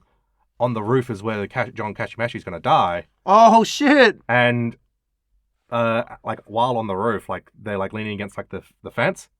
Fence breaks, they start to fall. Childhood friend twintail runs out and grabs them and, saves their life. And in that moment, that was them combining their, like, life expectancy. And so childhood friend becomes, like, is the one who wins in the manga. Huh. Because it's like, no, I can always rely on you. You're someone who's always been there. I've always relied on you. I want to keep relying on you. I want to maintain that relationship. So I want to share my life. Like, I'm glad you want to share your life with me because I want to share mine with you. I think that hits harder. That's so much better. What the fuck? Yeah. Yeah, because for me, episode 12 was like, there was the, like, pity thing of, like, oh, I want you to, like, I want to support you, and then Tamari gets nothing. And that's where I was like, in episode 13, I was like, whew, thank God Tamari wins. And in the manga, the face blindness doesn't accelerate, doesn't get worse. Oh, it just stays. She just never for men, and that's it. Yeah. She can never see Asta. Yeah. Rip. Poor my goat. I mean, to be fair, he's the only man that hangs out with them. So yeah. I do find it funny. It's like, I could see every man but you, and I'm like, oh, what's your face blindness telling you? It's like, oh, your face blindness is so magical, you can detect an egg. It's just like, even when John Kashimashi was a guy, I was like, oh, that's a female voice actor. You're covering your eyes. You're wearing baggy clothes. I know what you are, fucking John Kashimashi. I mean, I know what you are. I know what you are. That whole thing, we'll get into it more as well, but this is the start of, like, sure, it's Genderbends, but them as a male to begin with is already very femme. Yeah, in the first two, it's like, at least they look like guys. But then it's not as real because it's not, like, they're not full switched on the gender. Like, it's also a thing of, like, in this, it's like, you remove that setup. Say you, instead of having, like, oh yeah, guy becomes girl, it's like, oh hey, like, an alien comes down. It's like, cool, well, you still have that little fish out of water element. Yeah. And nothing about the story changes. Yeah. The gender bending does nothing. Because here's my big complaint. After episode 3, the gender bend isn't relevant. Yeah, that is one thing I put in my notes, was like, that just completely goes away. Episode 2 and 3, it matters. In the beach, it matters.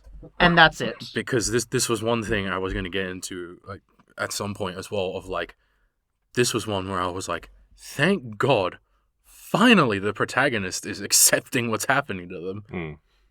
Because I was getting kind of annoyed at all the protagonists being like, no. Yeah, and, like, yeah, John Kashimashi's just like, all right. So I was just like, cool, I'm a woman now. And then they just did their life normally. And, like, sure, it might be for comedy, but at least, like, Camphor and Twintail, like, still talk about it. They still make jokes about it. They still do something with it. Yeah, where in Kashimashi, after a bit, it's just like, that's just another girl. Yeah. Just girl on screen. Let's go. Like This is just a Yuri manga that just has the Genderbend setup. Yeah. I think I'm going to sprinkle in a little bit of fetish into this thing. they didn't have to genderbend, but I want to say, like, the reason they did the whole, like, you bring them back is to introduce the alien in a way of, like, oh, why would they reveal themselves? But then at the same time, they could have just been a woman and then brought them back. They didn't have to genderbend. I mean, it plays into a bit of John Kashimashi not being willing to stand up to people. Where it's like you have this expectations of them being like, I used to be a guy, and here's everyone coming to save me. Which is like where the beach episode came in, where it's like John Kashimashi isn't more aware of the issues that would be faced. Yeah. Because, like, now that we're getting into this side of the genre, where they're trying to actually play with the elements of what would the consequences be, not many of these series play with the ideas of, like, what you're used to as a guy has to be shifted to protect yourself a bit more. Yeah. It's normally there's the guys hitting on them, and that's about it. Because Boku Girl also has the beach bit, where the big strong man comes save you. Yeah. And, like, and I think that's just because, like, with very few minor exceptions, like, well, sure, this is a Yuri work. It's like, I don't read Kashimashi as a queer work. Oh, definitely not. So it's like the gender bending is just like, here's an extra flavor to kind of like, I don't know, maybe that's someone's king. And it's just like, oh, let's just have lesbians. I do find it interesting because despite the fact this show isn't ecchi at all, it does still feel male gazy. Yeah. Because it feels very much in the traditional Yuri vibe of like the pure Yuri. Of like, here are these pure maidens who are unburdened by all sexuality. Compared to like something like the later works we look at where it's like they want to talk about sexuality in the later two works. Yeah. Which I do find a bit more interesting, even if those two aren't Yuri. Yeah. And like... I was very scared of the Asta ending though. With the way they were doing it, I knew it wasn't going to happen. You can see... You could tell very quickly that it's going to be a love triangle between Hazumu, Yasuno, and Tomari. I mean, considering the Plex poster of Kashimashi was the three of them, I was like, oh, it's them. You say that like I use Plex. To be fair, there was the fourth girl who was just like, I'm just going to sit on the chair. I like to watch... At the end of the opening, they have them coming down out of a triangle on all three sides. But yeah, I thought that was like an interesting thing of like... Poor other girl. You say that, but she wants to be there. She wants to be in the cuck chair. Yeah, she like it felt more self-hatingly she wanted to be in the cuck chair.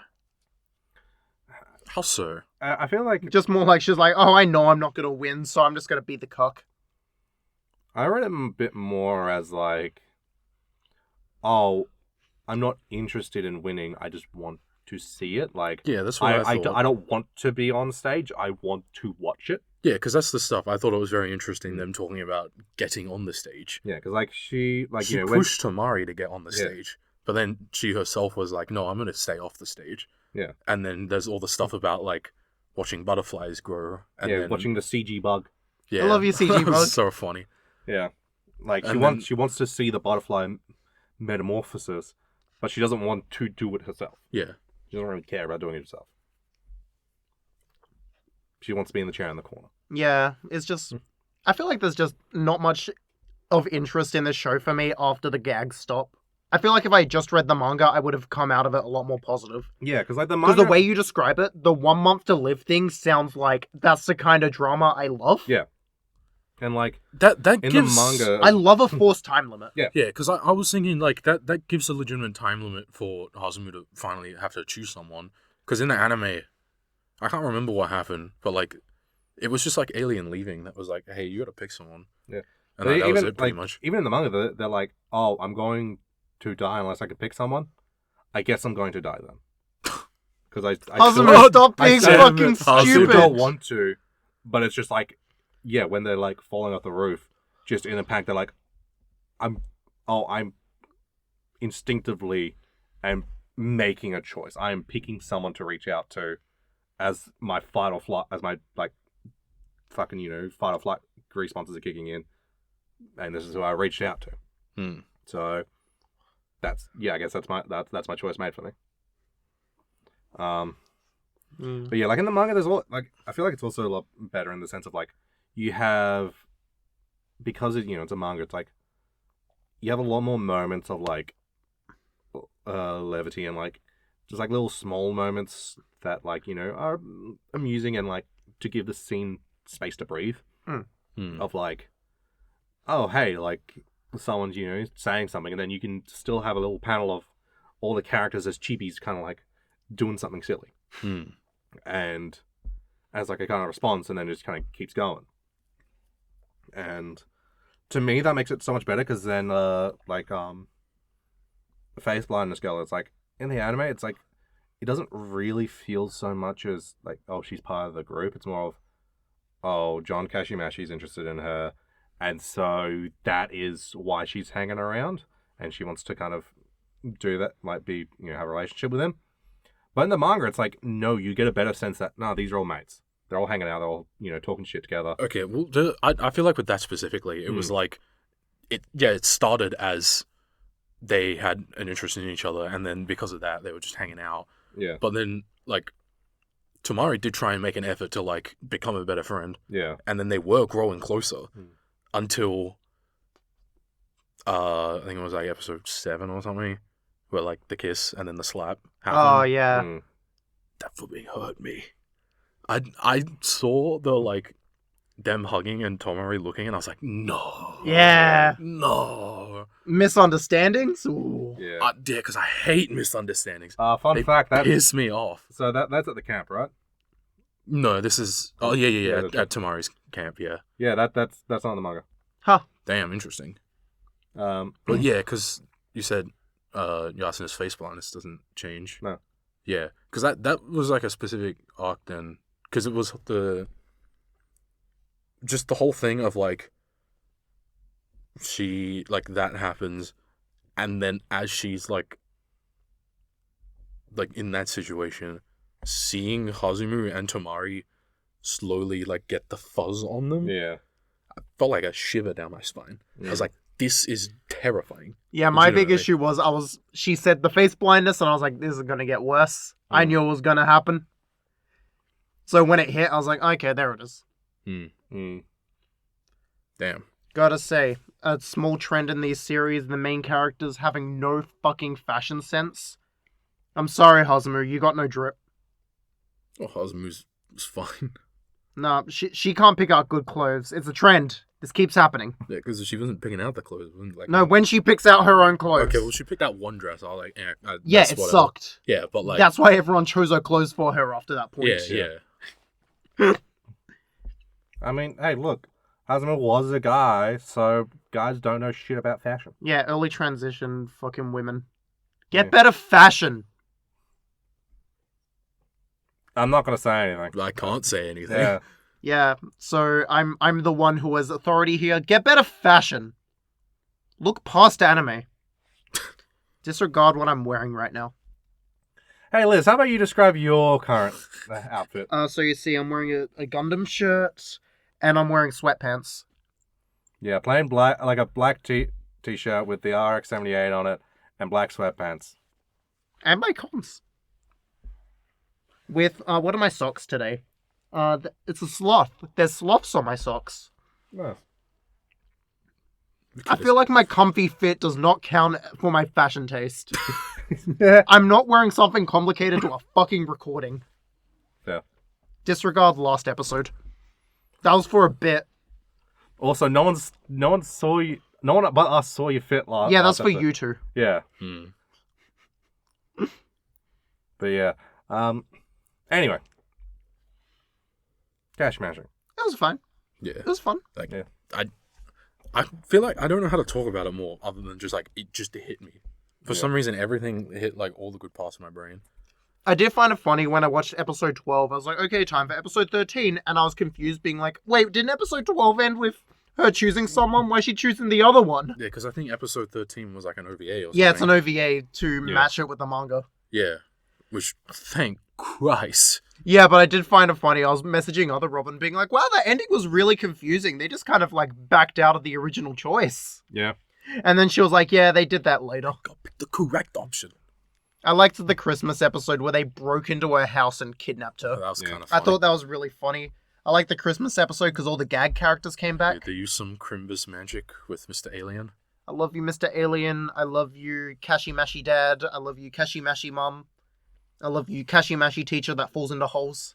Yeah. I love you, Asta. Love you, guy. Yeah. Like, this was legitimately a really funny anime as well. It's just the romance stuff hit me as well, where it seemed like it didn't hit you too as much. No. So I was like, yeah, like, just... I keep thinking about the anime itself every now and again. I'm like, damn, that was really good. It might be one of my favorite things I've watched this year. Oh, man. Straight up. And this is like competing with all of Uma. Damn. So... Better or worse than Leprechaun in the Hood? Way better than Leprechaun in the Hood. Holy shit. Do not...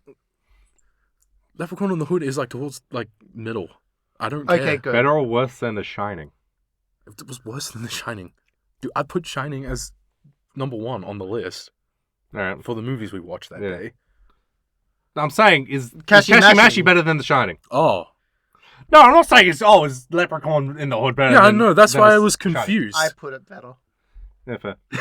You've seen it I think before. yeah, same. I think I did the same thing. Yeah, but I don't know. That's hard. Because I like both. Mm. Like, that's what I would have to think about. Yeah. But, yeah. I'll think about it. I want an answer right now. What's better? One of the greatest movies of all time created by, like, generational talent of a director with generational talent of actors. Okay, well, if you're going to be like that, I'll pick Kashimashi. Yeah, fair. Or Kashimashi, the anime with the teacher that falls into holes. I do think Kashimashi hit me more. But, like, The Shining was just, like, a good experience as well still. Like, they're both good. I'm not saying one was bad by picking the other. Mm. Yes, you are. Neither had a rapping leprechaun in it. Hate you. By the way, if you do go to read the manga, like, I looked online, like, everywhere, because I'm like, oh, how much is the second volume of the omnibus? Yeah, I'm going to read this online. $600. I think it was like like 180 some shit. Oh, still too much. But that's, hey, you know what? You want that contains? Volumes 4 and 5. Oh, fuck that. This is a 5-volume series. And going online to all the usual places, they have volumes 1 to 4. They don't have 5. Oh, fuck that. So I had to, so I went online, I'm like, surely I can find a torrent of this, and I did. So that's how if you want to read it, that's how you're going to have to read volume 5. Oh, it got nuked? No, volumes 1 to 4 is available everywhere. No, on Manga Decks. No, it didn't get nuked on Manga Decks. They just never had 5. Oh, what? I'm pretty sure, like... They nuked volume 5 only. Yeah, I think so. Like, I'll double... That's fucked up! This is I'll double just check. like Initial D. Like, I'll double check, but, like, I'm pretty sure, like... Like, I will read this manga eventually. Just probably not now, because Kashimashi's too recent.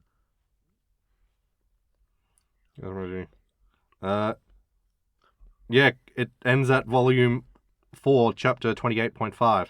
And in the description it says, final chapter, volume 5, chapter 35. Oh, fuck that. Oh, fuck that. That's so fucked up. Yeah. What the hell?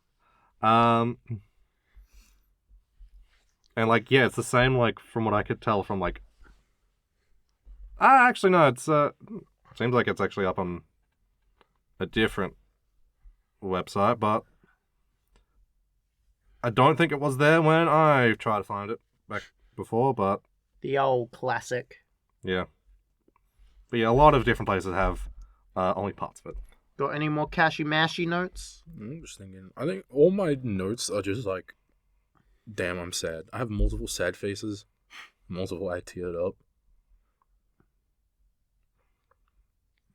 Yeah. There wasn't anything specific. I was just writing down stuff that was happening. Like, damn, I really like this.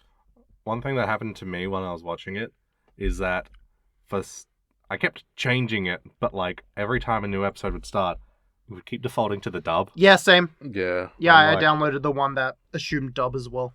Yeah. It's like, no. Also, piss yellow subtitles. Yeah, I popped off when I saw the yellow. I don't know if I've watched something with yellow subs yet. I love the yellow subs. But yeah, the yellow subs. I love contrast. Your phone is so bright, damn. Okay, I'll turn it down there. That's the only thing that's in the notes is like after the kiss and the slap scene, there was the Yasuna in her room like looking at a picture of Hazumu and there's fuzz on it. Yeah. And she was like desperately trying to find something with no fuzz on it, and then like looked through all the pictures, pulled out that drawing, the drawing had fuzz on it, and then she tried drawing, and she just couldn't get the face. Yeah. And I was like, holy frick. Yeah. Yeah, like it does have like some strong scenes and strong moments like that. Yeah. It's just, yeah. Music, really good. I like that. I don't think I wrote a note, but I found it interesting that they like the first episode opened with Yasuna and Hazumu kissing with no audio, and then in episode 5 it loops back to that. I don't know why they were like, we gotta put this at the start, but it's a hook. Yeah, it's a hook. I don't know. I thought it was cool that it had no audio. Yeah. And then you come back and there's audio. I was like, oh, I get to see more. Yeah. I can hear them talk. Yeah. I thought it was cool. I like it. I like this anime a lot. Yeah. I'll bring up that note once we're done with all the manga. Oh, yeah. I had a big note that I need to cover, but yeah. I'm just kind of sad that you two didn't hit with it. I found it very funny. Yeah. Well, you found it funny, but like, I was feeling bawling my eyes out. Well, if we're ready to move on to the first manga. Yeah. The first manga of the bunch. Which one? We're doing the smaller one of the two. Actually, I'm pretty sure they're both comparable in length, page-wise. Maybe. I think Boku goes longer. Kanojo ni Naru Hi. Yeah. Also known as The Day He Became a Girl. Well, that's what it's called. Is a shoujo manga by Ogura Akane, serialized in Ane Lala from 2013 to 2017, put into 4 volumes. We follow our boy Miyoshi, who is always competing with his childhood friend Mamiya, who is great at everything, and they always like to compete. Then something happened and Mamiya turns into a girl due to stuff about keeping the gender ratio correct. Yeah. Yeah. Liz, have you showed this to me before? I showed you the sequel manga. Okay. No, there's a sequel. There's a sequel manga that plays a bit more like Boku Girl, where the guy transforms and looks exactly the same. Huh. Because And then they do the Boku Girl thing of trying to still pretend to be a guy for most of it. Because the one you showed me pissed me off. Yeah, because that is a lot more dramatic, a lot more love triangle-y. But reading this, I was like, Emergence, Cocoon? I've read this before. Yeah. But no, I haven't read this one then. Okay, that's weird. I thought this one was cute. Yeah. I enjoyed this one a lot. I was also pissed off at the start of this one. Oh, come on, man! But then once they got into college or uni and they started living together, then it like fixed itself. What pissed you off? And I was like, I don't know. The main character was just pissing me off. Oh, come on, bro. Bro just hates germs. He's agoraphobic. I can't. He I also just hates have a women. note that just says the Fair protagonist pisses me off. Like, sure, he has a reason to hate women, but like, I don't care. Women like, have cooties. It fixed itself, I said. Like, Yeah. I legitimately was enjoying it for the last, like, however many chapters it was. It was really fun having it be like, bro transforms, instantly swaps.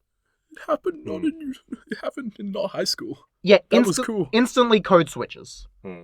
And I was like, that's good. Yeah, that was cool. They get a budding relationship. It takes a bit longer than you'd assume, which is nice. It was kind of... I think that was something that was pissing me off. It was either... no, I think... I wasn't pissed off at that, but because I was as well, I was like, hell yeah, this girl is taking their, like, gender change, like, well. They're not She like, had better damn. drip than most of the protagonists we talk about here. Yeah, Yeah. sure.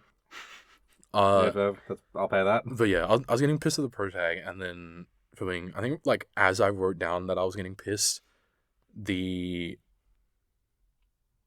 she, like, breaks down to the main character of, like, I didn't want this to happen. Yeah. Yeah. She's trying to take it the best she can, but, like, it's still getting to her. Yeah. And I'm Yeah. like, damn, that's good. Yeah, like, we get, like, some interiority about this shit. Yeah. And, like, she actively makes the decision to stay. Yeah. Which I'm like, yeah. That's good. Yeah. What did you think, Pat? Like, I thought it was, like, really good, and, like, at the start, I'm like, okay, like, how long is this gonna go for? Like, you know, this kind of back and forth. And then it's like, no, they kind of quickly get to, like, being in like, a relationship. And one thing I did like was that, like, they do spend, like, a fair bit of time, like, going, oh, here is, like, the build-up of their relationship. Here's, like, their backstory together. And, like, one thing that I, like, kind of appreciate about it is, like, even if there wasn't, like, the, like, trans element to this, I'm like, no, I could see this as just, like, oh, like, this could have been, like, a BL story based on how these characters were kind of built up in their relationships together. And so it's not like, oh, I'm only now interested in you because now, like, you're a woman. It's like, no, this relationship could have ended up being this way regardless of, you know, the metamorphosis. Honestly, I felt the same thing with Boku Girl. Where it's like, honestly, I brought these series forward being like, okay, we're going to throw a bit of compet in this. Yeah. But both of those, I was like, okay, I get it. I get why the choice was made for these. Yeah. I should have chosen worse examples, damn it. Okay, here's one thing. Because prior to this, you're like, oh, I hope you guys are excited for compet. And I'm like, what does that mean? And then it's like, you're like, oh, this. I'm like, okay, cool. And then reading them, I'm just like, okay, I need to talk to Liz about this because I was under the impression she wanted to complain, but I'm not seeing much to complain about. Yeah, no, I think my memory of these series made it out to be a lot worse than it was in practice. Yeah. Or the sequel series for this is a lot worse when it comes to the compet. Yeah. But I didn't want to do that one because I recommended it to Hayden before. Okay. But that one had the setup of, like, it was a love triangle. Yeah. Where both parties were interested. And the girl is explicitly into girls. And she ends up with the guy, and it ends up with the girl getting competited as well. Yeah. Because like that pissed me off. Yeah. This one, it's fine, because I'm like, oh, that's a cute relationship. Because in this one, it's like, okay, you have a guy, like, the, you know, male lead, he had, like, some childhood trauma with like, girls in his class, and so he just kind of doesn't like being around and interacting with women. And then you have the person who gets, like, trans, they had a very poor relationship with their mum, and so then that turned into them having a poor relationship with women, of them just dating someone for a week, breaking it off, just being real fucking playboy about it, and basically just very much disrespecting women. And so it's like, oh, not only is he now a woman, so he kind of has to go, okay, well, this is, like, I'm now on the other side of this. But also, it's like, even if, again, as I said, if you took out that trans element, it's like, you have two guys who have problems with women who have a very, very close relationship with each other and kind of care about each other more than, like, anyone else. So, like, that relationship seems like a genuine relationship that could have ended up romantic, regardless of anything else. Yeah. Well, there was a whole point as well about, like, you said it could have been BL. It almost was. Yeah. Because she was about to change back, but then she was like, no, I want to stay woman. Yeah. So, like, they could have. The bit where it's like, you look like your mother who you're traumatized by, I was like, oh, baby, that's good drama. Yeah, yeah, that happened. I was like, yeah, you look like the source of your trauma. Yeah. And then that made the dad more distant. Yeah. And, like, it's like, oh, like... Because, like, the dad's okay with it until he realizes... Yeah. And I'm like, that's good. Yeah. That's, like, good shit there. Yeah, like, that is, like... And I like, at the end, no redemption for the mother that left. Yeah. She's just gone. She's gone. Yeah. The stepmother is great. Yeah. Yeah. It's nice they don't villainize her. She's just, like, a nice woman. Yeah. Oh. Yeah, like, this manga is, like, really, really good. And, like... The art style's a bit, Yeah.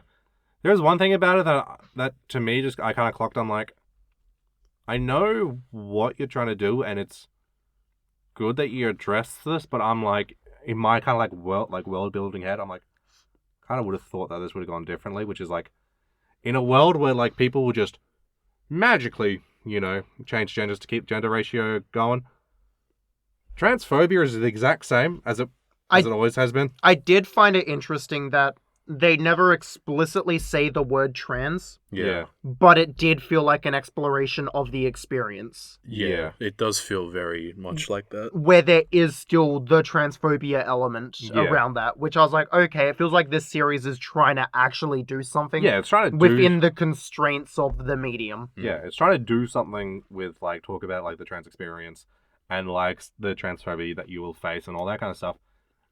Again, it's just, in my head, I'm like, I would have thought that it would have been like presented a little bit differently. Of like, oh, did you know that woman is actually a man? It's like, well, considering that like this is a thing that just happens sometimes, you would think that would be less of a like and big controversial. Not that rare too. Yeah, it's like, it seems like, well, no, this should be like, okay, yeah, you like having people that like are very much like, oh, I don't want that. It's like, okay, sure, like that still tracks. That would still make sense in this world. The fact that it's like, that's so scandalous, it's like, motherfucker, you should know people who've had this happen to them. Yeah. Because that was legitimately annoying me. Of like, there was that one, I think it was the cousin. It was like, oh, they're an emerged woman. And I'm like, shut up, man. Yeah. I mean, to be fair, the cousin just kind of seemed generally sexist. Yeah. Yeah. He was like, oh, you have a woman in your apartment? How dare you? Yeah. Like, and then they kick his ass, and then he just leaves the manga. Thank God. Get him out of here. Yeah. And then the entire family's chill otherwise, though. Yeah. Because like, why wouldn't they be? They're cool. It's like in the high school segments, they were just like trying to not have any romance happen. I was like, no, just, you like each other. Come on, get together. Yeah. I like that this manga, unlike other rom-com manga, doesn't fucking end with them getting together. Yeah. I want to see the post-getting together stuff. And that was the most interesting stuff. Yeah, exactly. I think them getting together was what annoyed me. Once they were together and then she cocoons up for a while and then they're in uni, that's interesting. Even when they were in uni, it's like, they're kind of, won't they still hitting it? Yeah. It's like, oh, they are in a relationship, but like... They're not saying it. They're not saying it, and also like, hey, she only just came out of the cocoon, so it's like... It's kind of fresh for her. Like, he's like, look, I've been committed to this for the last 5 fucking years. You've been committed to this for like 2 weeks. So like, sure, there's a little bit of a difference here. And also just like, oh, where do we want to kind of go with this? Because, like, you missed out the last 5 years of your life. I didn't, so you kind of still want to do shit. So it's like, I get it. I get why that, like, that would still be there. But I'm like, no, just be a good couple, be a cute couple. I want to see you two And happy. then with her trying to be like, how do I present myself? Because she still has all the, like, mannerisms when she was still a guy. Yeah. But she doesn't want people to know. Yeah. And I'm like, I did find it interesting that it was like, it started as like chronologically, but it got to a point where it was kind of jumping around the timeline. Tiny bit, yeah. It felt interesting, because I feel like I haven't seen something like that. But yeah. Bro learned to have sex by watching porn. Yeah. Not the best teacher, but like, hey, it's something. I guess go at it, King. Yeah. You got this. You're both inexperienced, so I guess no one knows what to do at that point. Yeah. But also, I do like that. He was watching it in the living room, though, so... Yeah. This is house. Yeah. I do like that he starts watching it. He's like, oh, okay. And then, girlfriend comes in and is just like, oh, that's what you're into. Let me go get something. Let me go get my uniform. And he's like, no, please don't. Yeah. You misunderstand. Oh, the bit that pissed me off, though. The bit where she was like, oh, he's getting uncomfortable with all this lovey-dovey touchiness. And so she pulls back and he's noticing, and she's like, no! Why is he not... Is he not doing better now? Yeah. And he's noticing, and then he's like, why is she not doing this? And then, no, just communicate! Yeah. Well, they learn to communicate. Just fucking communicate! Well, that's the thing. Like, I was getting a bit annoyed at that, but it was like, it'll sort itself out, and then they'll learn to communicate. So I wasn't that like on it. Yeah, but like it is that thing of like, okay, look, hey, they didn't have the will, they weren't they, but they did have the thing of you need to learn how to be in a relationship. Yeah. Yeah. And it's like, okay, fine, that's where the annoyances come from. Like, I do find it nice that after coming off the Kashimashi discussion, where we're like, in Kashimashi, the gender bend doesn't matter after episode 3. In this one, it stays relevant throughout the entire thing. Like, even at the end, when they're talking about, like, oh, you're pregnant, it's like, oh, that's not something I ever thought about that I'd be able to do. And what does that mean? Yeah. Yeah. And it's just like, yeah, it's cute. I did think it was interesting as well with, like, emergence as a science, because the guy was studying it. Yeah. He, like, got to a point where it was like, oh, we could just, like, have this as a thing that happens. We could make it, like, not random. I was like, that is very interesting. And then he throws away his research so that his wife can go do it instead. I thought like, that was fun. But, like, just it being a thing to be studied, I thought was cool. Yeah. And, like, it makes sense in this world. That's like, no, that's something people would be looking to. That's something people would be researching. I do find it funny because I brought up in the group chat the concept of essentialism being brought up a lot in these genderbend media. Essentialism? Where it's like, a lot of these media would try to be like, you be woman by doing this. Where this series kind of feels like an outlier where she is being told to be that, but is breaking free and doing whatever. Yeah. She still has a lot of her old self in herself. Yeah. And isn't ashamed of that. Which, like, I feel like that makes sense. Like, you're gonna still be you. Yeah. Which, considering the next thing we're gonna cover, is really funny. Because that series falls into that trap. Yeah. Where this one, it's like, yes, no, you still be yourself. There's no one way to be correct woman. You just be yourself and be in love. I'm like, happy for them. Yeah, good for them. Good for them. I liked when they got married. Yeah, that was cute. Yeah. It was cute. Good series. The guy hates little girls. To be fair, that kid seemed a bit annoying. Yeah. I mean, they're chill. I like when she feeling beat him up, though. Yeah. I like that he beat people up. I was really laughing my ass off at that one panel where he's like, yeah, I beat these kids. He's like, I finally got over my trauma. Yeah. Yeah. Yeah. He did do that. So funny. I mean, look. It's like, yeah, you stood up to those fucking 4-year-olds. Let's go, grown-ass man. Yeah.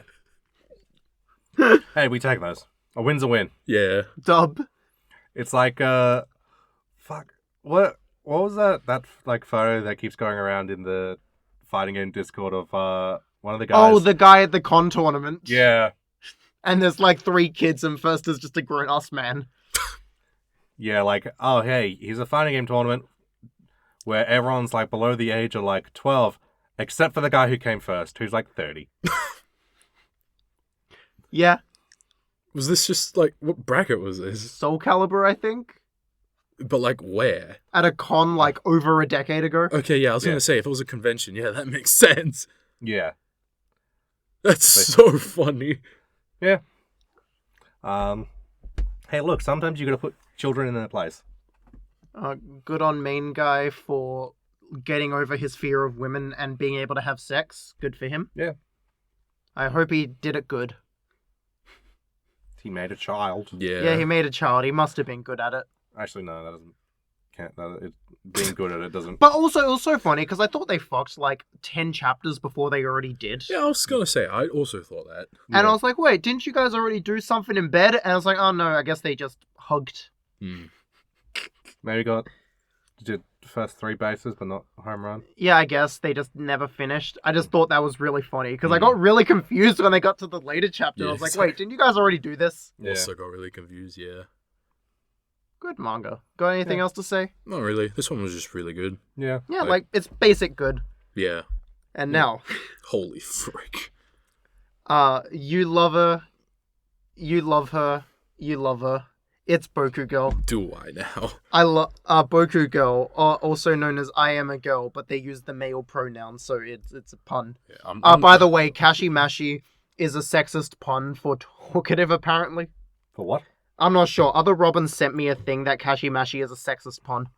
Weird. Okay, because I thought it was a pun of like, because they were in Kashima City. Yeah. So I was like, is that something? But like, I don't know enough. There's a pun. Other Robin told me. I can't remember what it is. I have a note open up on my Discord right now. So we're going to roll back very quickly. I forgot about Junpei entirely. But like, she's a whatever character. I don't really care for her. Yeah, I loved Alien so much more. Yeah. Boku Girl, also known as I Am a Girl. It's a Japanese ecchi romantic comedy manga by Akira Sugito. Originally serialized by Shueisha and Weekly Young Jump from December 12, 2013 to May 12, 2016. The story follows Mizuki Suzushiro, who initially is depicted as a young feminine man selected by the board god Loki as the target of a magical prank. Mizuki wakes up one morning with breasts and a vagina. Okay. The transformation becomes a catalyst for self-discovery and for an exploration of Mizuki's sexuality. What did we think of Boku Girl? It was just painful. I fucking loved it. Unironically, this is my favorite one we've done. That's fair. Pat, Yeah. bro, I knew I liked you, dude. You stole my bit. I told you about that. SMH.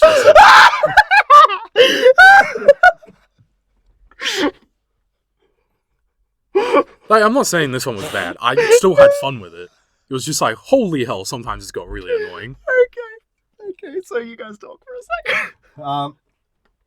Yeah, no, this is a silly manga. But, like, I feel like the comedic pacing and the comedy, like, the visual comedy of it. It's so fucking funny. Strong. Yeah. Like, because here's the thing. The joke of, oh, I'm a girl, how do I pee? It's like, that's not funny.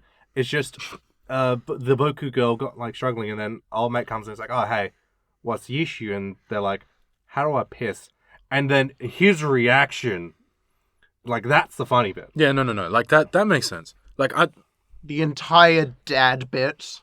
Okay. That killed me. I gotta know, why like, both with this and Kashimashi, it's like, why do these dads want to fuck their new daughters? Yeah, I know, right? But it is really funny in this case. It is. The dad was already on it before he was a woman. And now he's like, yes, now. Yeah. Even more. I love the bit where he was like, your cuteness was contained by being a boy, and now it's unleashed. Yeah. The dad was whatever for me. I mean, my feeling goat Takeru though, except for some of the stuff he does, I'm like, why are you doing this? You shake your head every time he, like, starts to fuck Mizuki and looks like that. Just does that, and I'm like, dude, why? Dude, please. Like, okay, one of the times she was being mind controlled to be more willing, and how was he supposed to know that? The time when they were in the sports shed, he just started doing things. Yeah, it's like, and bro, you should know better. it's like kiss, whatever, and then you just like start undressing and then sucking her tits. I'm like, why? Dude! Yeah. Literally, why? Well, you do this multiple times. It happens like 4 times. Like, Yeah. bro, Yeah. bro. It's I'm like- like, what are you doing? It's like, dude's just, like, that's just sexual assault.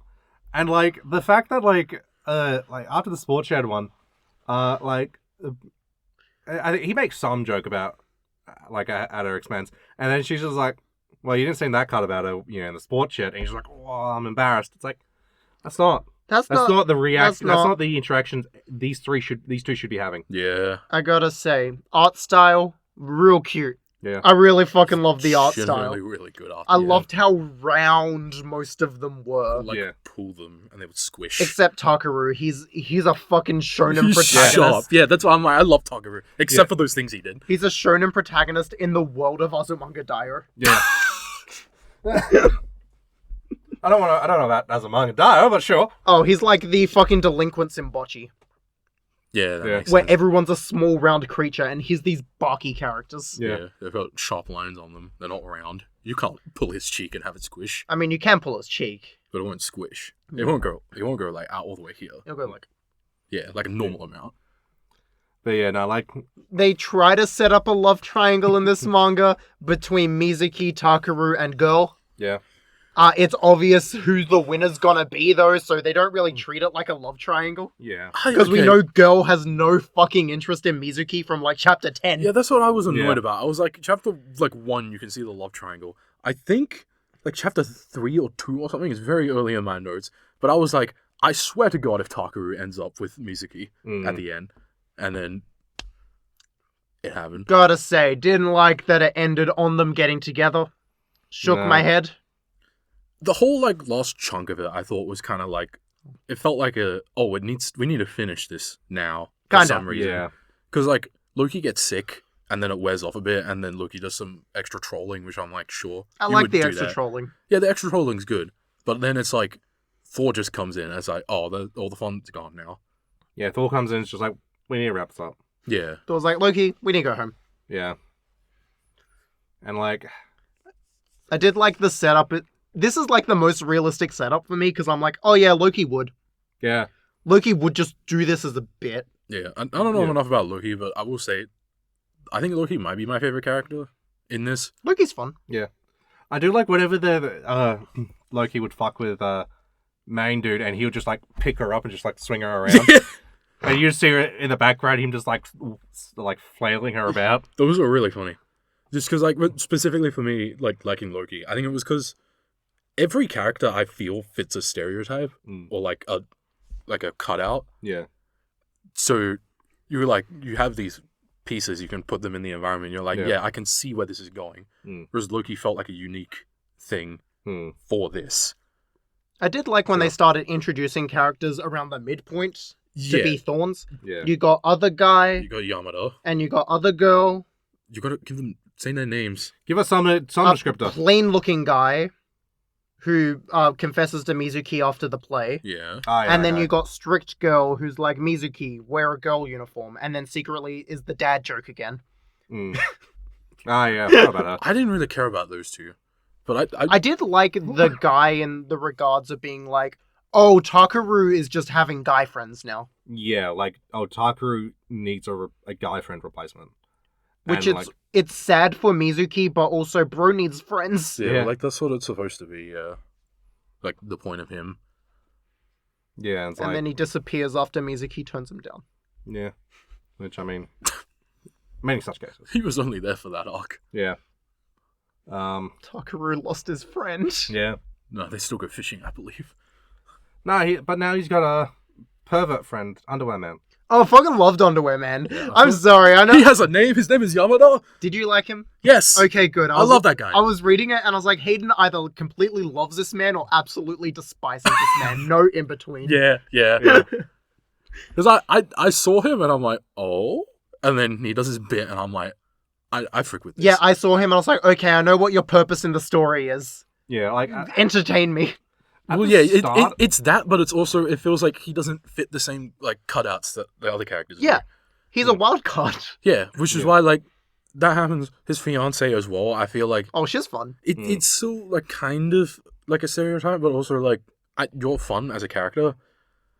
The Takaru's sister was, like, a whatever. I'm trying to think who else. There was the big buff dude. Oh, big buff dude, the other pervert. Ide? He was alright. Oh, God.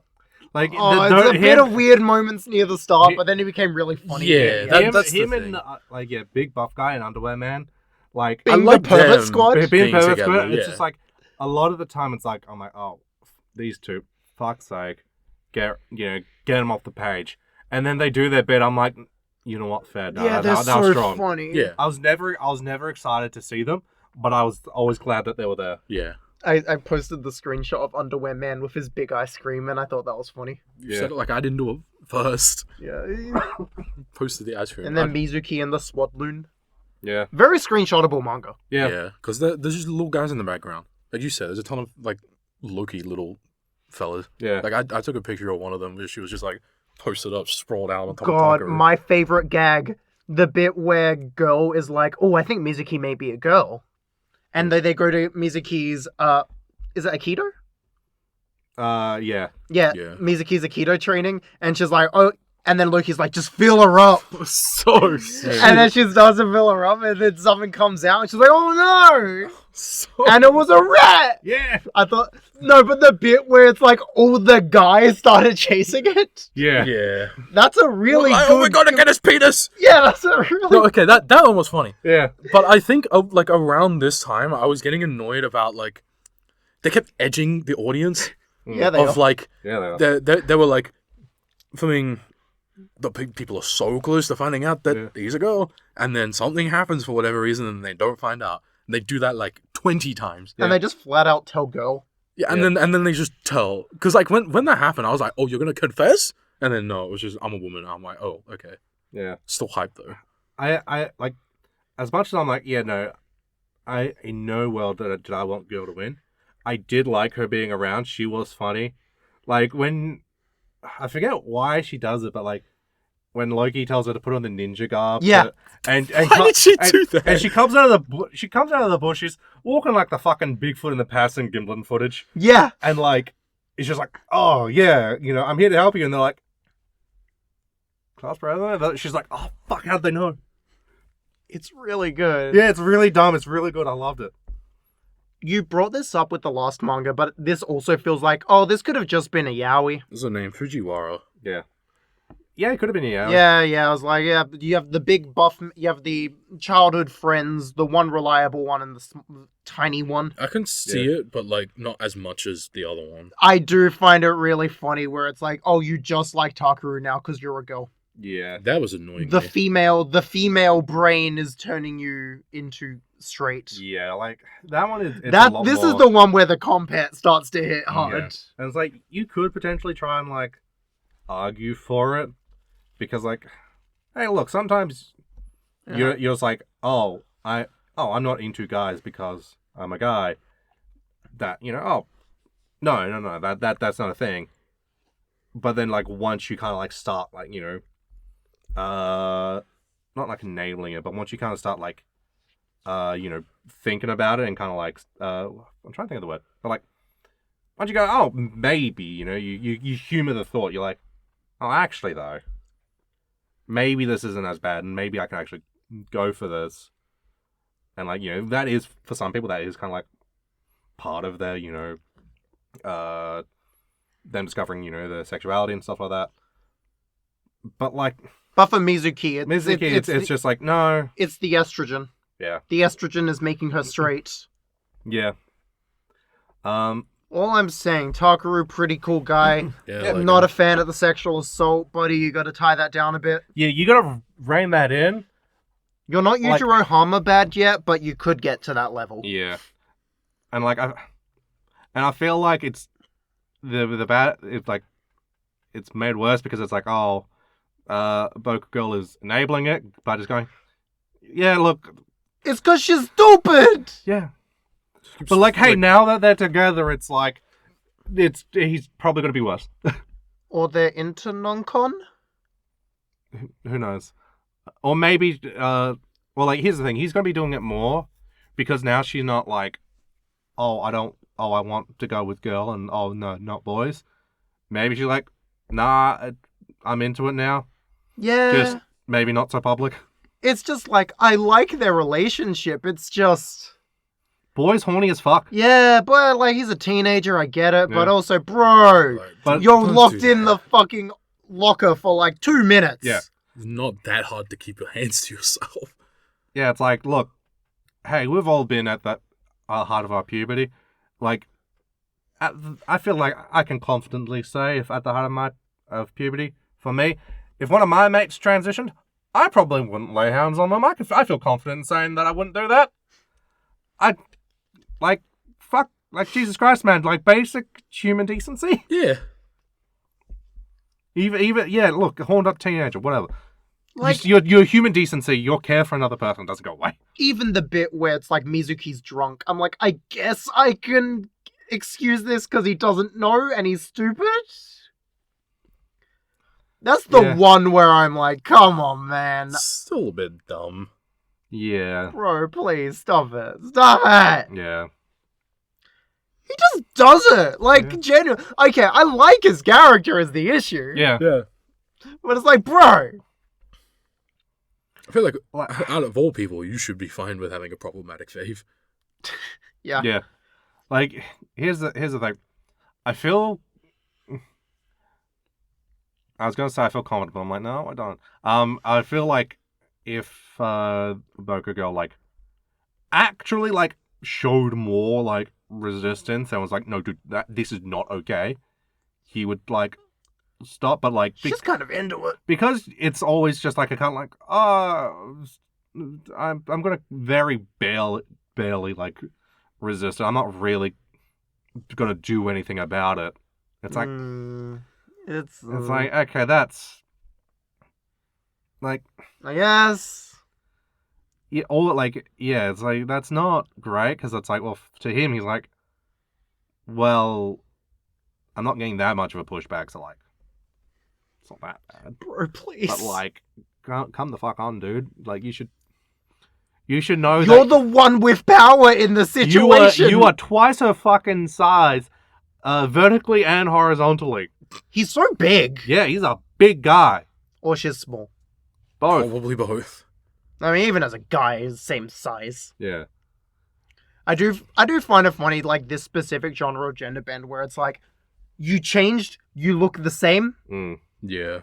How long you hiding for? Yeah. I don't like that. Real? I like the drama. It feels annoying. I don't know. I'd probably have to, like, see more of it to, like, articulate it better. Yeah. But, I don't know. It's just like, it's not fun. I've seen it once. I don't need to see it again. I guess that's what I feel. All right, that's sure, I guess. I guess I don't know what else it would be. I mean, to be fair, in this manga, they just drop that point halfway through. Yeah. Yeah, because like Mizuki's dad finds You out. get the point where Mizuki's dad has a stroke, so Mizuki's like, oh no, I must go home. Yeah.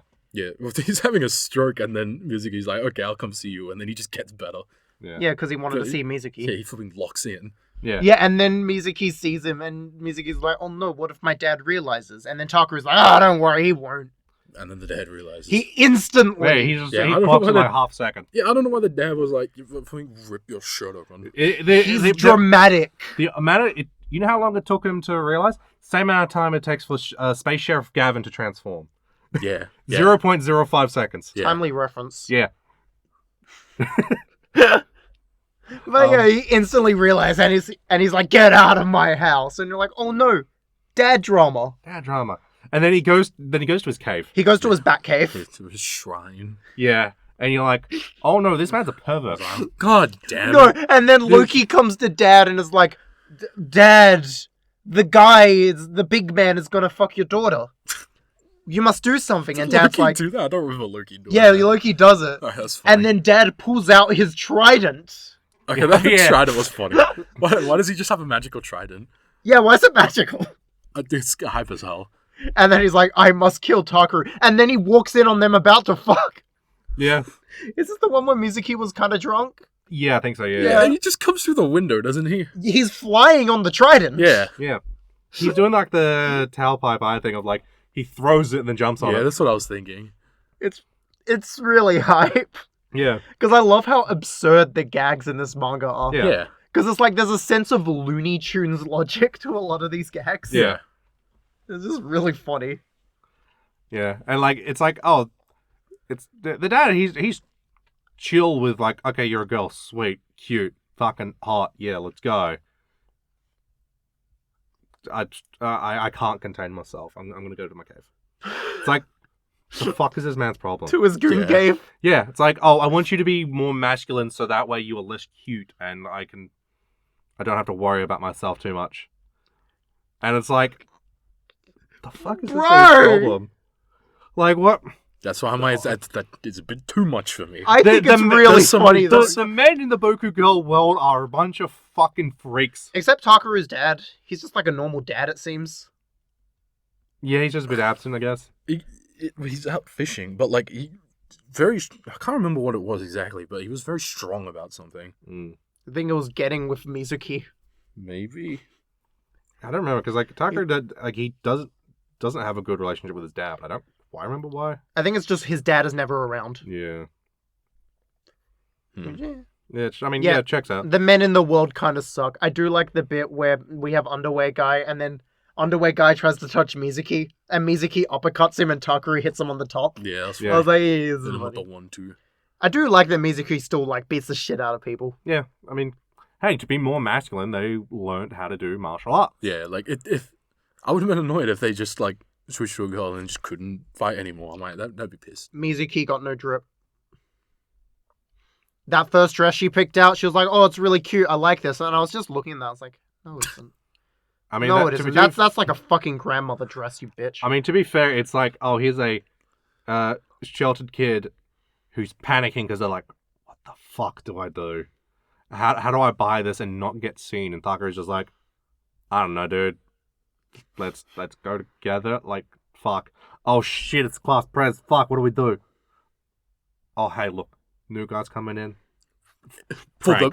Your Honor, it's for the bit. It's for the bit. It's for the bit. We're doing it for the vine.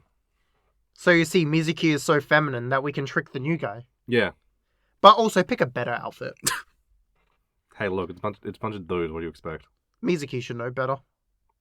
Should they? The estrogen turned her straight. Why doesn't the estrogen give her a fucking fashion sense? I don't know. I've seen women with bad fashion sense. that was not a fucking comment about you. Oh, okay. That was just a general thing. Okay, I was just making sure. I kind of thought it was.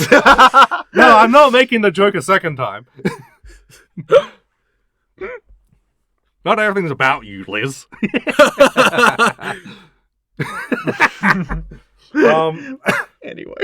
Anyway. But yeah, no. Yeah, this is just really strong. Just like its queer elements, admittedly, are lacking. I think, yeah, they do kind of drop a bit of the gender.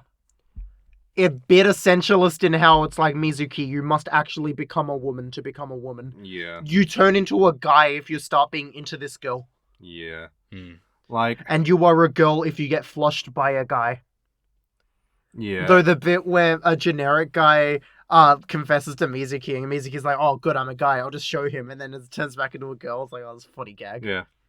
And then she hits the SWAT loon. Yeah. Mm-hmm. That's where it happened, okay. Yeah, like, again, it's a thing. I'm like, there are parts, like, I could try and argue as like, oh yeah, you know, the essentialism in this context, you know, there's a bit of a reasoning behind it. Like, oh, you know, well, a lot of their desire to be masculine was them being scared of their dad, and so, like, that's not really something that they wanted to do themselves. So now that the pressure is gone, they can kind of be true to themselves. But, like, hey, I don't think the author really cares to make that argument. Oh, no, it's like... So I'm not going to try and make that argument. Okay, let's bring up this argument that I've been thinking of for a bit, where I was like, the best Genderbend manga are inherently made by perverts who care too much about the medium. Sure. Where it's like, the true Genderbend pervert cares about being like, what happens when the guy becomes the girl. Yeah. Which is why we see a lot in like these two series, where it's like, they care a lot about it. Mm. Where Kashimashi is made by a Yuri pervert and not a Genderbend pervert. Yeah. And the other the two at the start, they're made by generalist perverts and not a... They're not specced into anything. Yeah, they're just perverts. Yeah. Yeah. But I feel like Boku Girl is the Genderbend perverts manga. Boku Girl is the forced feminization manga. Yeah. Yes, definitely. Yeah. Where it's like, you must become girl. You must have big, strong man with big penis. Yeah. Come after you. Well, if he's a good lover, then yeah, he will. I'm just gonna say it now. Takuru's dick was probably like half the size of Mizuki. Yeah. Yeah. Good for him. And good for her. He's a big guy. Yeah, he is a big guy. For you. Yeah, thank you. But yeah, like, yeah, no, I mean, it does lean very much into like, this is a force femme manga for people who are into force femme, which yeah, is the Genderbend is kind of. I feel like around that, because like, hey, it's not like when reading these, one thing I kind of forgot about was that like, back in the day when I first found out that I was bi, I did start reading a bunch of like Genderbend stuff because like, I'm like, well, this is quite explicitly going to have like more feminine guys in it. So, like, I'm going to read that to kind of see how I, like, feel about it. And, so I feel like, Boku Girl, I don't think I've read it back in the day. The first chapter, I'm like, this feels very familiar. But, like, I don't think I read it, but, like, this is very much the kind of thing I would have been reading to kind of figure out how I feel about, like, my attraction to men and stuff like that. And, like, so, this was made for me in my early high school days. Which I found kind of weird. But, like, hey, whatever. Yeah, because, like, I was asking around, like, a bunch of queer spaces, opinions on, like, the fetishization, the freakiness of a lot of these manga, and how that kind of correlates to the competness. And I saved this one response where it was like, you want it to be commercially successful. Yeah. The market, especially in the manga market, you need it to be straight if you want it to be conventionally successful. Looking at Boku Girl, a manga that came out in a pretty big magazine, like, that's like one of the big magazines it got published in. Yeah. It had to stay commercially successful. And let's remove the trans element here, where who's the main market for these genderbend manga? Cis men who have a fetish for this stuff. Yeah. And instead of doing stuff, the queer sexuality is inherently seen as more subversive as the initial fetish. Where it's like, here's a fetish, we're gonna make it normal by making it straight. Yeah. Even something in Boku Girl's case where it's like, it's still horny after that fact, it's still more acceptable because it's straight. Yeah. Which kind of limits the genre in a sense. Yeah, because in the end, like, these are kind of seen as shoujo manga where a lot of shoujo is inherently het. Yeah. And that's where you see the big issue in the intersection of this stuff. You can be a genderbend freak, but you are limited by the audience that you want. Yeah, like this, like Boku Girl. By the way, thank you, Gwen, for this response. It helped a lot getting thoughts out. Thanks, Gwen. Sorry about the rest of this episode. I'm not sorry. I'm not sorry. You're welcome. I'm sorry for them. But yeah, like, this Boku Girl very much reads as, like, that the target audience is that guy who, like, goes, no, you know, I'm not into dudes, you know, that's disgusting and all that kind of stuff. But then, like, secretly watches a lot of trans porn. Yeah, which is not great. Which is not great. Don't be that guy. Don't be that. Openly watch it. Like the guy from the previous manga. Yeah. In the middle of your apartment. Yeah. Oh, yeah. Yeah. And so it's like, which is like, yeah, that. Ostensibly, I feel like that's kind of who this is catered to. As someone who, as a bi guy, like, I still do find it, like, it does appeal to me. And, like, hey, you know, that's whatever. But, like, yeah, this is not a manga for people who are actually, like, fully queer and, like, to look at the queer experience. Yeah, this didn't feel like a manga for me. I just enjoyed it because I thought it was funny. Yeah. Yeah. Yeah, exactly. And, like, Mizuki slowly growing out hair was fun. Yeah. That was fun. I like that Mizuki slowly changed over the course of the manga. Yeah. Yeah. Because at one point, you're like, hang on, the hair looks longer. And then they notice as well, like, hang on, the hair looks longer. I was like, oh, yeah, hair grow. And then Only for them, though. And then boob grow a tiny bit. Everyone else has haircuts. Yeah. Everyone consistently gets, like, haircuts. Regularly scheduled haircuts once a week. Takaru needs to keep his hair spiky. Yeah. I mean, he has to. He's sharp. Yeah. If he becomes round, then everything will fall into ruin. Yeah. He is keeping the fabric of the universe tied together. Yeah, he's stronger than the gods. Because, like, bringing up the fact that these are essentially shoujo romance manga, which means they inherently need to be straight, does make the BL aspect a bit more interesting. Where it's like, yeah, it's like, Mizuki and Takaru, get rid of the Loki turn into girl element. Those two probably would have just had a relationship. Yeah. And, like, yeah, and so it's I think, like, again, as a bi guy, if Loki's presence in this story, I would like it regardless of her presence. Yeah. You know, if those two got together as like a cute, like, boys love couple, I'd be all over that. I'd love it. Maybe Takaru would be less handsy then. No. Okay. No, I don't think so. I believe in my guy to be just as bad. He's coming out of the closet swinging. And yeah, then like, you know, in the version we got, like, it's het, but it's like, I mean, again, that relationship makes sense. It doesn't feel as forced of, oh, you know, these two are only together because now it's straight. Yeah, because it felt like it was gonna happen from chapter 1. Yeah. It's just like... I couldn't see it, so... It's just like, yeah, now that they're like, as their internal, like, mental barriers are going, like, are dropping off, like, well, why not? They're like, oh, I had never thought about this before. Huh. Well, maybe. Yeah, you know what? Fuck it, let's go. I mean, even though the fucking will they, won't they for like the last 50 chapters was a bit painful. Yeah. Where Takaru confesses to her like 5 times and gets interrupted. Yeah. Like when that stuff happens, that's annoying. I love it. Yeah, of course you do. Well, you got frustrated? A bit, yeah. Yeah. But it's also like, bro, you two have almost fucked like 5 times, please. It's like, dude, you want to put it in. Just say you want to put it in. You actively have done that. Yeah. Please, bro! Bro!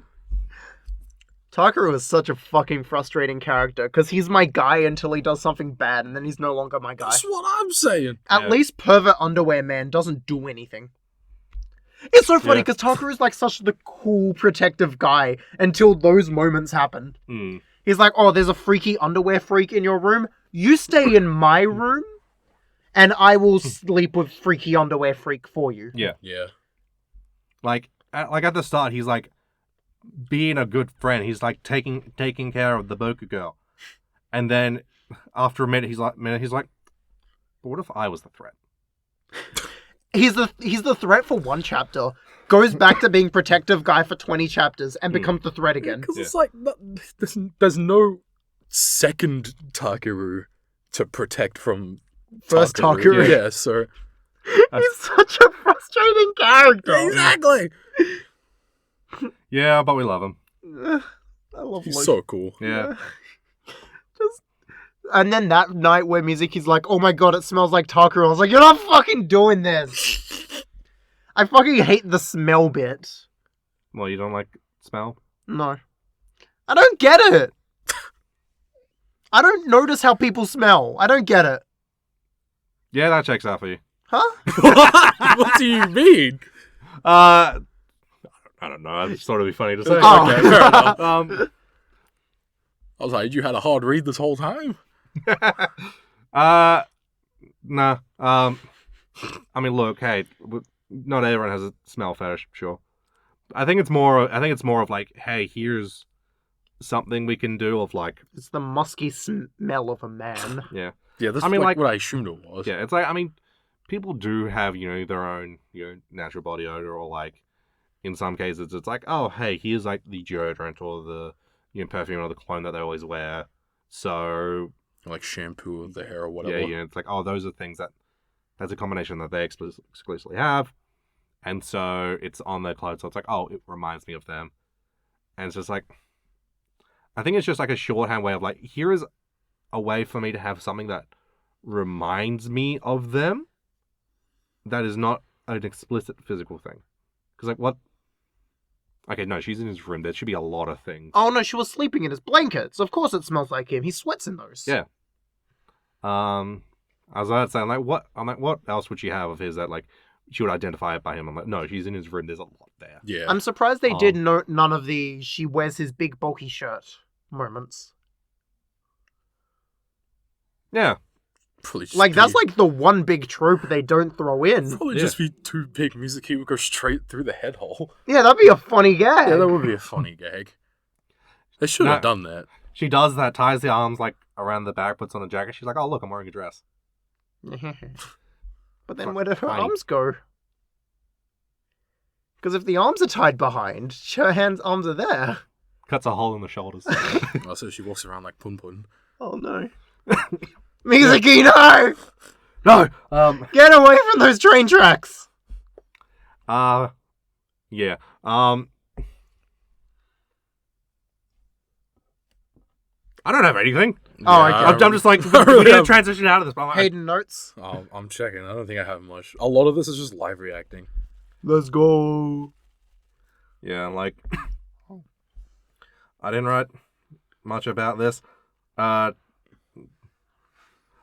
just have, like, in very, like, kind of big letters, just like, why do these dads want to fuck their new daughters? Like, I just wrote, oh, the father's like that, huh? I did read that chapter. Walk over to Robin's room and explain the entire thing to Robin. Because, like, I went from... Because I started Kashimashi, and then I went to Boku Girl. So I just had back-to-back of, like, is this going to be a thing? Is this recurring? Is this a trope? Yeah, I'm like, I don't remember that from the ones I read.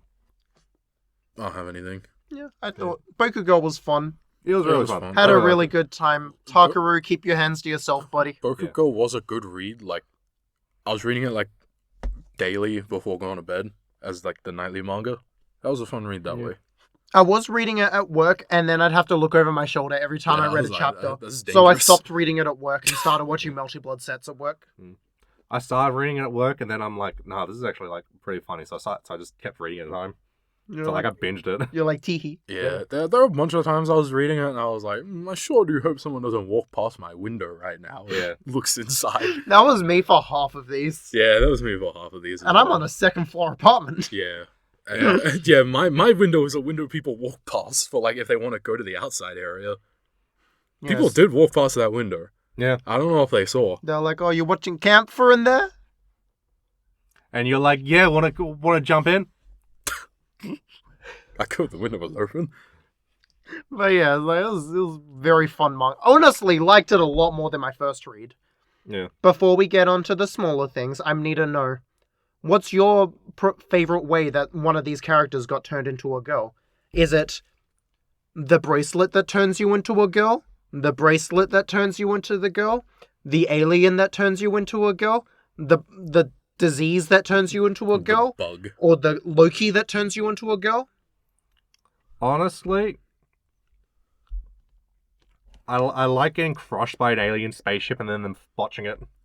Yeah, I think that was, like, the funniest one, because they were like, oops! Oopsie! Yeah. Our bad, we tried to fix you, but we couldn't. We didn't realize you were a boy until too late. I think in the manga they say, oh, you know, we knew, but, like, we turned you into a girl because, like, for some reason, that extends your lifespan by a bit. I'd like to believe they clocked her. In the anime, they were just like, oh, we tried to do it as a guy, but we couldn't, so we reconstructed you as a girl. Damn, even the fucking reconstruction clocked her. Yeah. Yeah, like, I'm pretty sure if I remember correctly in the manga, when they're talking about, like, oh, you have 1 month to live, they're like, look, you were supposed to die, we felt bad about being the reason for it, so we turned you into a girl, and that just kind of gave you, like, an extra, like, 3 months. Huh. And they're like, well, that was like 2 months ago, so... Oh no. Oh shit. Mine is the Loki. Because it's something Loki would do. Here's the thing. I like Loki more than Spaceship, but, like, the concept of being crushed by a spaceship is better. Yeah, no, it's funny. I was just like, oh yeah, Loki would. Yeah, Loki would. And Loki would also turn a boy into a girl. God, there was this... I can't remember what manga it was, but it has almost the exact same setup as Boku Girl. Except main guy is accidentally put into a girl's dorm. So he has to cross-dress, goes outside, and a wizard turns him into a girl. But his friend still thinks he's a boy who is cross-dressing. Oh my god. Yeah, and that's where the misunderstanding is coming. That one is a wizard that turns you into a girl. I was like, who's the flipping genderbender wizard and where does he live? Like, is he just in the mountains, like... Can you hike out there and be like, hey man, all I'm saying is the wizard is a very popular trope. Okay. So the wizard's traveling between worlds. Wizard did it.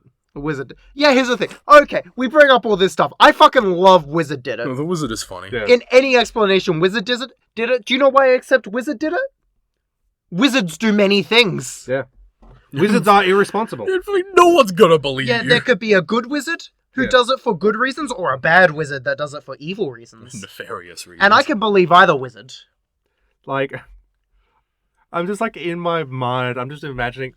So Liz, have you read that Superman Shazam like comic where they have like a little bit of a fight, and then Shazam reveals to Superman that he's a kid, and Superman's just like, "Who did this to you?" Takes him to the wizard, and the wizard tries to explain it, and Superman's just like, "Why are you fucking insane? Why did you do this?" He's like, "I did it because why did you do this? He's a child." It's like, it's because fuck you. It's because he's a wizard, and wizards do many things. Yeah. Wizards are wildly irresponsible. Wizards are dicks. Yeah. Name 3 good wizards. Exactly. Okay, no. Let me think about this. Trying to cook like. Let me. Come on. The fact that it's taking you this long. I'm trying to think of wizards. To think of 3 good wizards. Gandalf. I was trying to remember if the wizard from the Lego movie was a real wizard or just a guy. That's Gandalf. Oh yeah, it is. Gandalf. Lamau.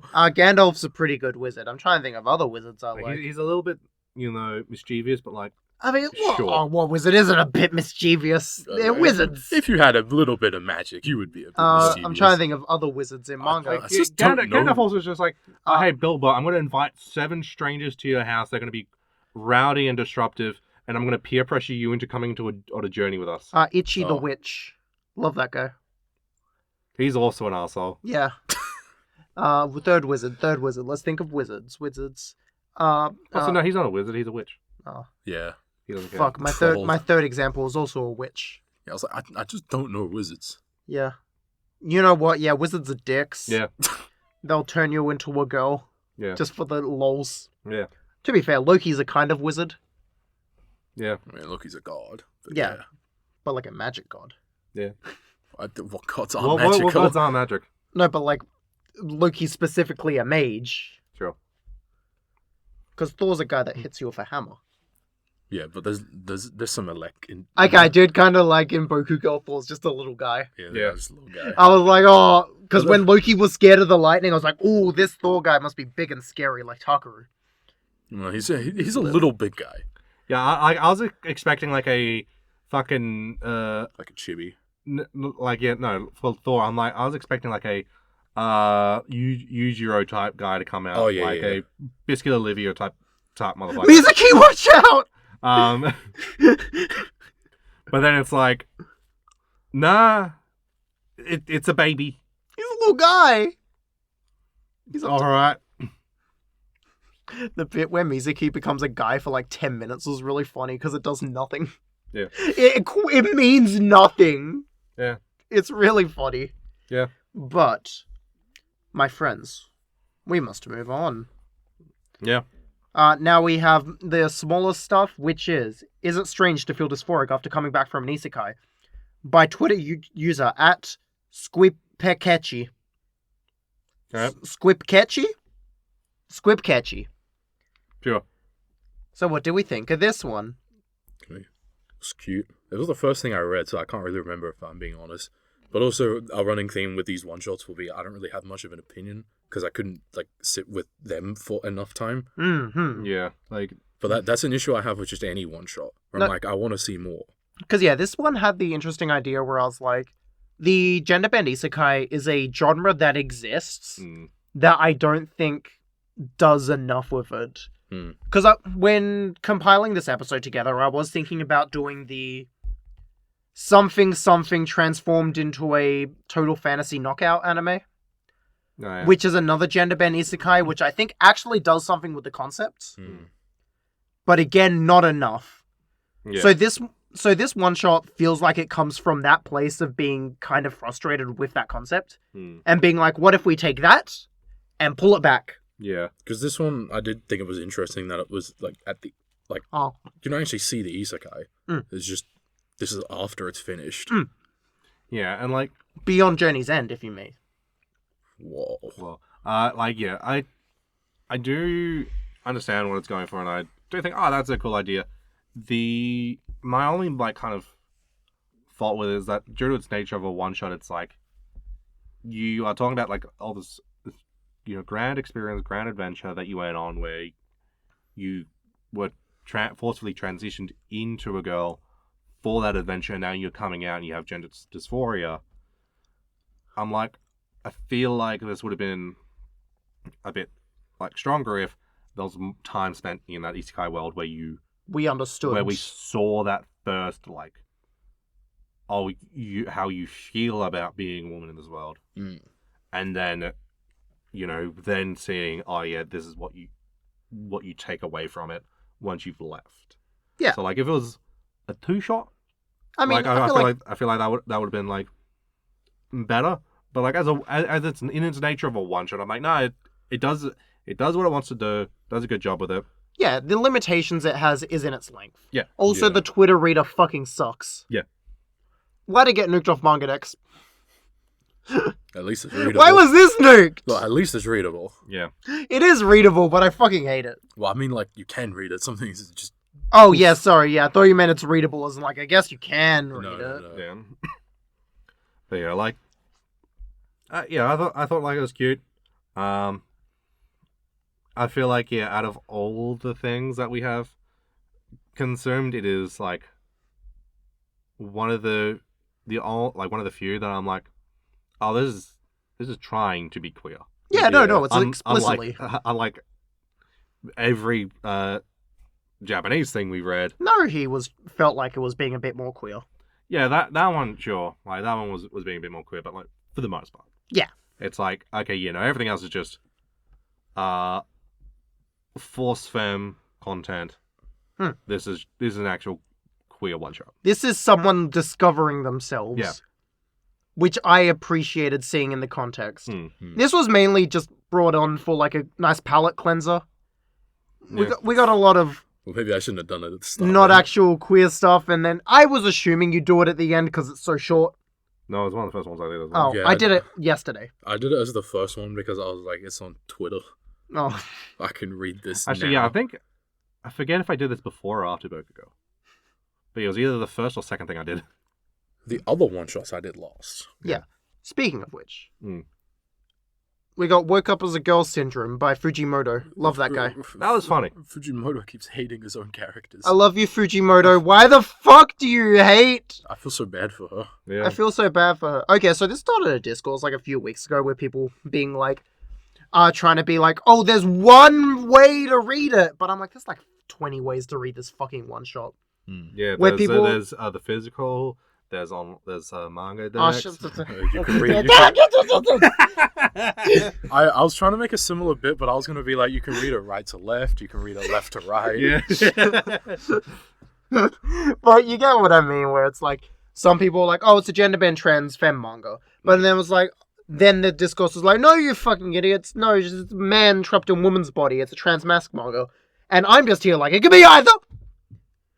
Sure. Let the audience in. Yeah, let the audience decide. It's a Fujimoto manga. Fujimoto doesn't know what he likes.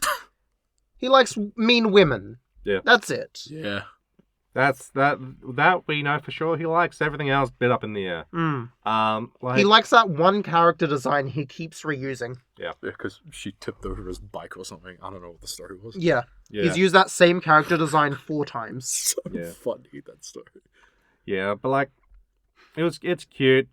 It's Fujimoto.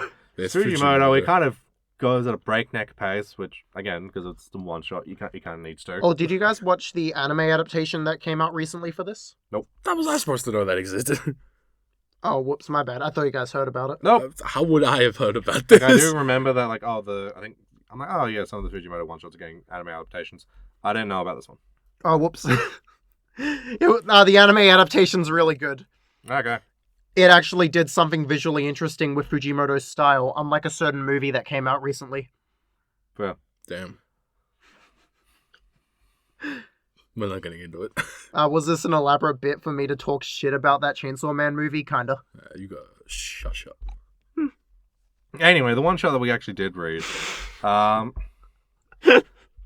it's like, I do like how just like straightforward it is. It's like, they work up with the they got hit by the disease known as I woke up as a girl disease. Yeah, that was funny. Be nice. It's just like, all right, that's straightforward. I mean, it happened in Naru Hi. Yeah. It's the same thing. Yeah, And but like, I feel like it's a lot more just like, I don't know. I feel like it's a lot more blunt. Yeah, very, very much so. Because Yeah. it's like Fujimoto doing Fujimoto things where he's like, okay, I'm going to put a character in this situation and I'm going to have the world be fucked up around them. Yeah. I don't think she ever stops crying. Yeah, That manga. here's the issue. I would never want to be a Fujimoto protagonist. No! I feel like out of all manga protagonists, that's the worst kind to be. Fujimoto hates everyone he makes. Chainsaw Man was great this week, by the way. Yeah, it was. I think I read it. The sword. Yeah. Yeah. Yeah. Yeah.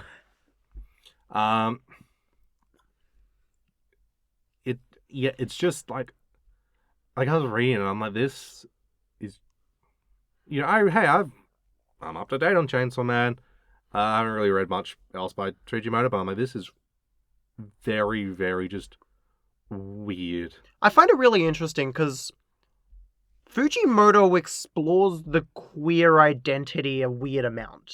He did it in For- Fire Punch. Yeah, I hear Well, that's what I because I've read Fire Punch. Yeah, I heard he did it in Fire Punch. Have you read Fire Punch? Nope. Okay, so I'm the only one that's read Fire Punch. Hmm. There's do you know how like the abilities Yeah.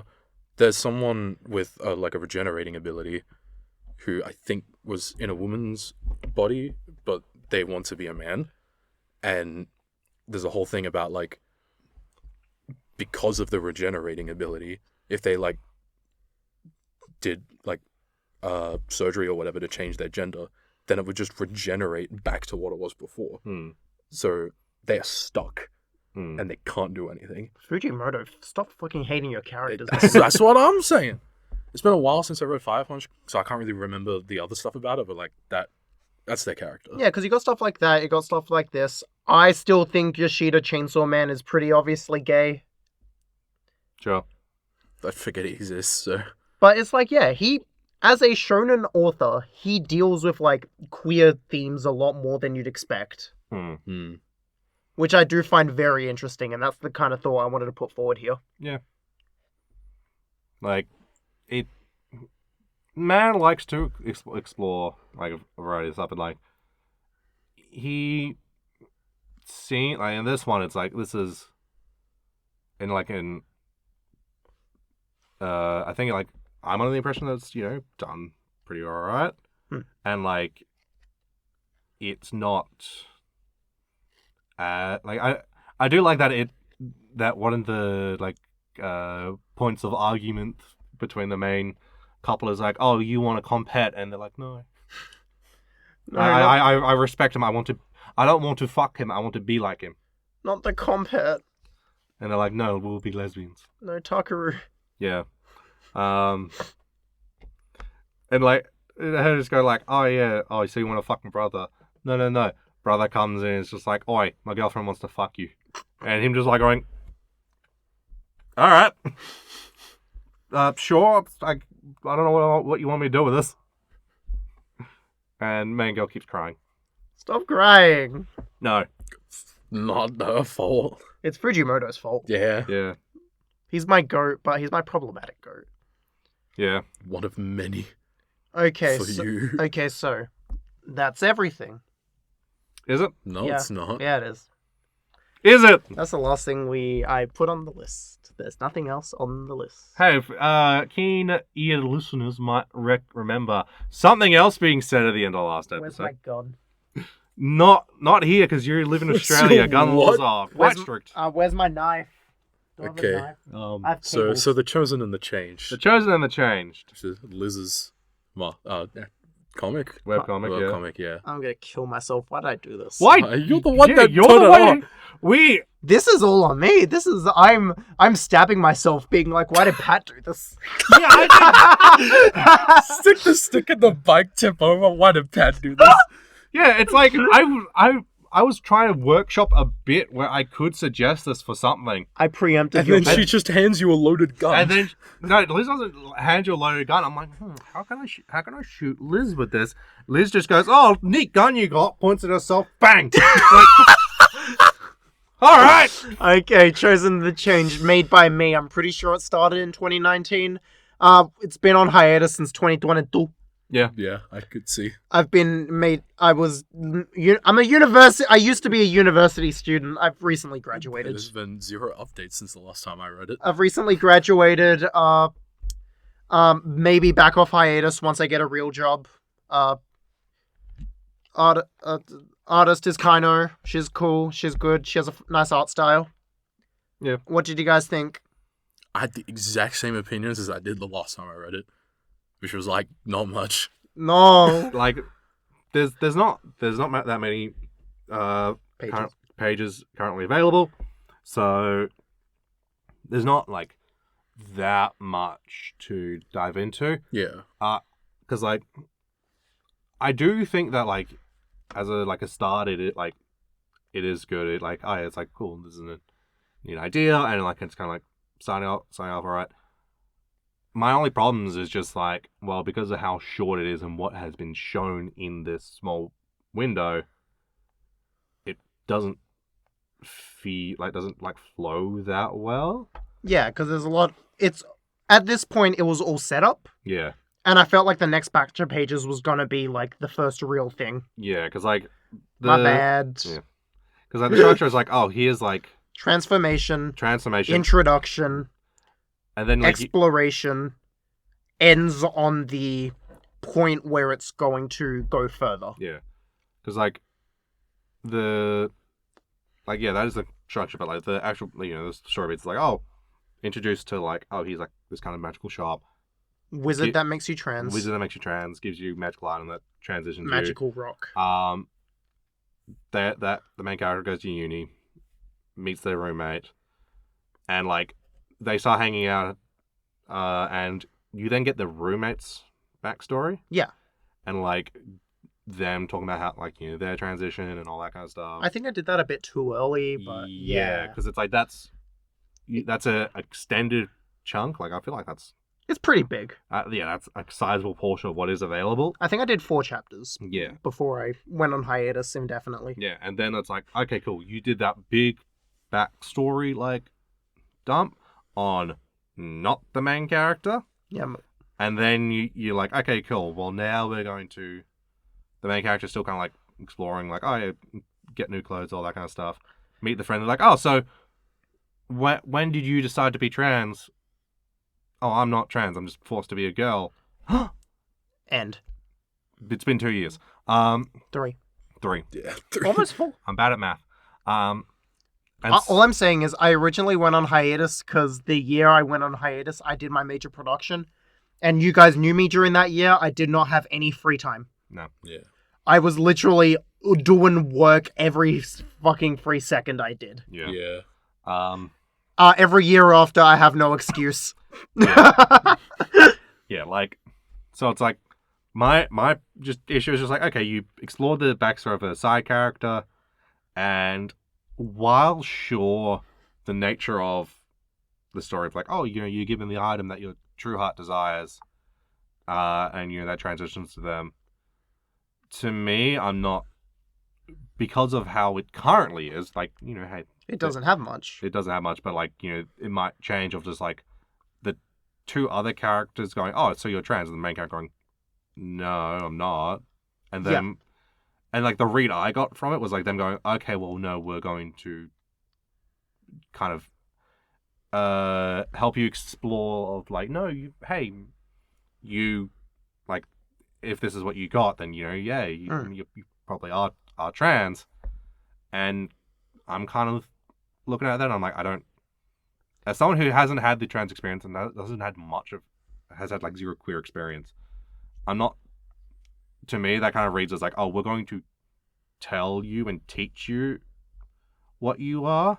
Which I'm like, I'm not, but like, here's the thing, because I know you, I'm like, that's probably not what it's going to be, but like, because of where it ends, I'm like... Okay, so, Behind the curtain talking. Yeah. One of the big reasons behind this hiatus is I've rewritten this next chapter like 12 times. Yeah, fair. I'm still not happy with anywhere I could take it. Damn. I'm considering going back and restarting it in a different format. Ah. Because there's a lot of stuff that I think about where it's like this secondary character. You can tell there's a point in the writing process where I started liking the secondary character a lot more than the primary character. Yep. Which is true. Which is like, I need to go back and re-explore what that main character was. Because this thing was written all at different parts of my life. Where started before I was on anything. Then I did more in 2020, which was like right before I started. Then a bit more during my 4chan phase. You could probably see some there. And it ended on my big depression era in like 2022-ish. So it's like, I feel like if I go back now, my current outlook is a bit too different for it to feel normal. But also I could just go back and see what it's like. I have so many drafts of that next chapter. Yeah. Where it's like, what I was going for was more people being like, that character being like, I saw this example under someone else, so you must be having the same experience, right? Main character not considering it. It's like, what? No. And then I was gonna have a little angst arc, and I was like, do I do angst arc, or do I just like go through it being like clear communication? But with being something that's a bit earlier on, I'm like, clear communication's a bit too early to throw in. Because the reason why you have miscommunication is to build drama. So, I have many drafts. Yeah. Yeah, and like... I've been hitting my head against a keyboard many times writing this. Yeah. Writing's not easy. And like, you know, hey, I've never done a webcomic or anything like that. I would have assumed you would have had like more written and ready to go before you started. But, I had 2 chapters written and ready to go when I started. Fair enough. And then I was like, I'll just go as I've had the vibes. To be fair, the chapter after was meant to be out a lot sooner, and I just was never happy with it. This is the issue where it's like, I have the type of artist brain where I'm like, I dislike everything I've ever made. Fair. Well, that's why you don't... Yeah, that's why it's like, if you're going to restart it, write a lot more before you restart it, so you don't run into this issue again. Yeah. So that way you can go back and edit things and change things as you want. Nah, because I do understand the biggest issue was like how chunks feel different. Because chunks were written in very different points in my life. Yeah. Where my outlook on things were a lot more different. Yeah. Where if I were to restart everything from now, I think it would have been a bit more... I think it would have been played up a lot more comedic. Probably. I've become a lot more of a gaggier person over the last 3 years. Yeah. Liz is going to restart her comic, and we'll... And Brothers. Will's like, there's Don Momotaro. Yeah. What is Momoitaro doing here? Oh, it's that dog. It's a wait, what's the little fucked up dog there? What the pink thing doing? Why is there a really poorly choreographed fight scene at the end? Yeah, we're going to get like 100 chapters in, and I'm just going to be like... The gender hasn't changed yet. I'm like, God damn it, this love tetrahedron is pissing me off. And you tell me about it, and I'm like, I know, right? Yeah. So, aren't you excited to do that?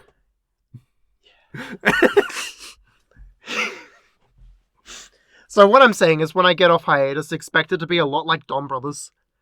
Yeah, Leah's coming off hiatus. Never. So, okay, so you see, main character, she's gonna get glasses, you see. And the glasses gonna tell her who's a monster. And she's gonna be like, oh no, there's monsters, I need to transform and fight them. And then, some mysterious person comes in and uses a sword, and this guy's really cool, but he's a dick and he kicks her. Oh no. And then Momoitaro comes in. It's just him. Yeah, I'm pretty sure this is just the first episode. Yeah. Sorry, I really like Don Brothers. Oh really? I wouldn't have thought. Never I did an entire PowerPoint on this fucking show. Yeah, we know. We were there. I love that show. It's so good. I like the bit in Don Brothers where the entire show is edging you with a roll call.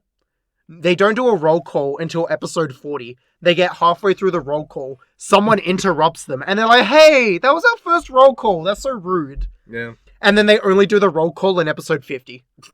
Damn. And no one knows what to do in it. Because they haven't done it for an entire show. Yeah. It's a good gag. Yeah. But yeah, Hayden. Yeah. Thoughts? Do you want to ask any intrusive questions about my life as I was writing this? I don't really have any. Like, as I said, I was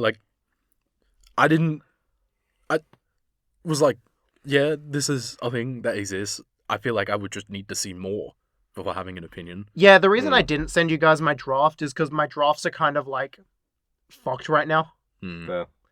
I have like 5 different unfinished Google Docs. Damn. Yeah. I need to actually fucking finish something. Yeah. Fuck you, Matthew, by the way. We were like 80% done with a project and you had to fucking dip. What a cunt. Actually, fuck you. Yeah. Fuck that boy. I doubt you're going to listen to this, and if you do, they'll be really funny. Yeah. Yeah. Yeah, like, finishing projects is hard. Yeah, especially when you're 80% done with it.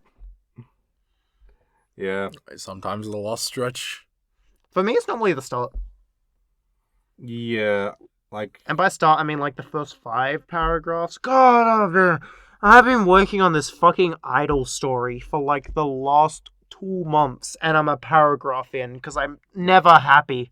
Damn. yeah. I feel like it's that thing of you either can't get past like the first like 5 paragraphs, or you can like do like so much you just like can't stop. Yeah. Because like, I remember back in high school, like I used to do a lot of like creative writing, and it's like I have like 4 stories that never really got past like a page, and then I have 2 stories that were over 200 pages each, and one that was like 150 pages. Before one of my mates said, "Oh, hey, maybe you should do a second draft of these first 2." I'm like, "All right," and then did another 200 pages of those 2. I fucking hate Damn. drafting. No, sorry, I hate editing. Yeah. Like, generally, in my process, it's like I throw my drafts at people and I'm like, please do this for me. Yeah. Because I can't edit. I can't edit to save my fucking life. Yeah. I don't have the eyes to, like, scan a paragraph and be like, that's wrong, that's wrong, that's wrong. I mean, if it's Yeah, your I don't own work, it's really hard as well. Because it's Yeah. normally the backwards reading approach works sometimes, but That was reading. I haven't even heard of that. where you read it backwards. Well, that's what I assume. Like, also as well, I've done like 0 creative writing or like creative anything. I haven't created much. Yeah. So But yeah, comic may be coming back if I ever get a happy draft. I am No. working on other stuff, it's just fuck. Yeah, you work on other stuff like this. Yeah, like podcast. this. This is like the podcast. first project I've actually seen to completion. Yeah. yeah, probably my first as well, but it's like the second project I've ever done. Yeah. I'll publish something eventually. Fuck you, Matthew. Fuck you, man. Do you have anything else to say about my magnum opus? Not really. Any more invasive questions, Pat? About like your webcomic? Not particularly. I mean, I was look, expecting more intrusive questions about the genre. here's the thing. My expectations on what this episode was going to be has kind of like swapped around a bit, because like, I did think it was going to go one way and then it went yeah, another. because like I was expecting this to be a much more serious kind of like episode, like. But then I just recommended comedies. Well, yeah, because here's the thing. Like, before I was, like, going through them and, like, you know, reading Boku Girl and, like, then, like, a little bit of, like, some of the other stuff. And, like, knowing, like, some of the problems that you kind of briefly mentioned. And I'm just like, this is all, like, you know, very comedy series. Like, what, I wonder what, and, like, I'm not seeing the problems too much. So I'm like, I don't really know what Liz's problems are. Is the problems just, like, Liz coming and looking at this and going, why doesn't this fetish content have pathos? Like, is that the problem? Yeah, that's essentially my problem. And I'm like, No, because when I looked into the idea of it being like who the market is for, I did come to more of an understanding of what it's meant to be. yeah. Because like after you brought that up, I was in my like raw notes. I had a thing of like, are there media where it's like female turns into guy genderbender? Because I feel like I've not seen any of that. Here's the thing, I don't seek them out.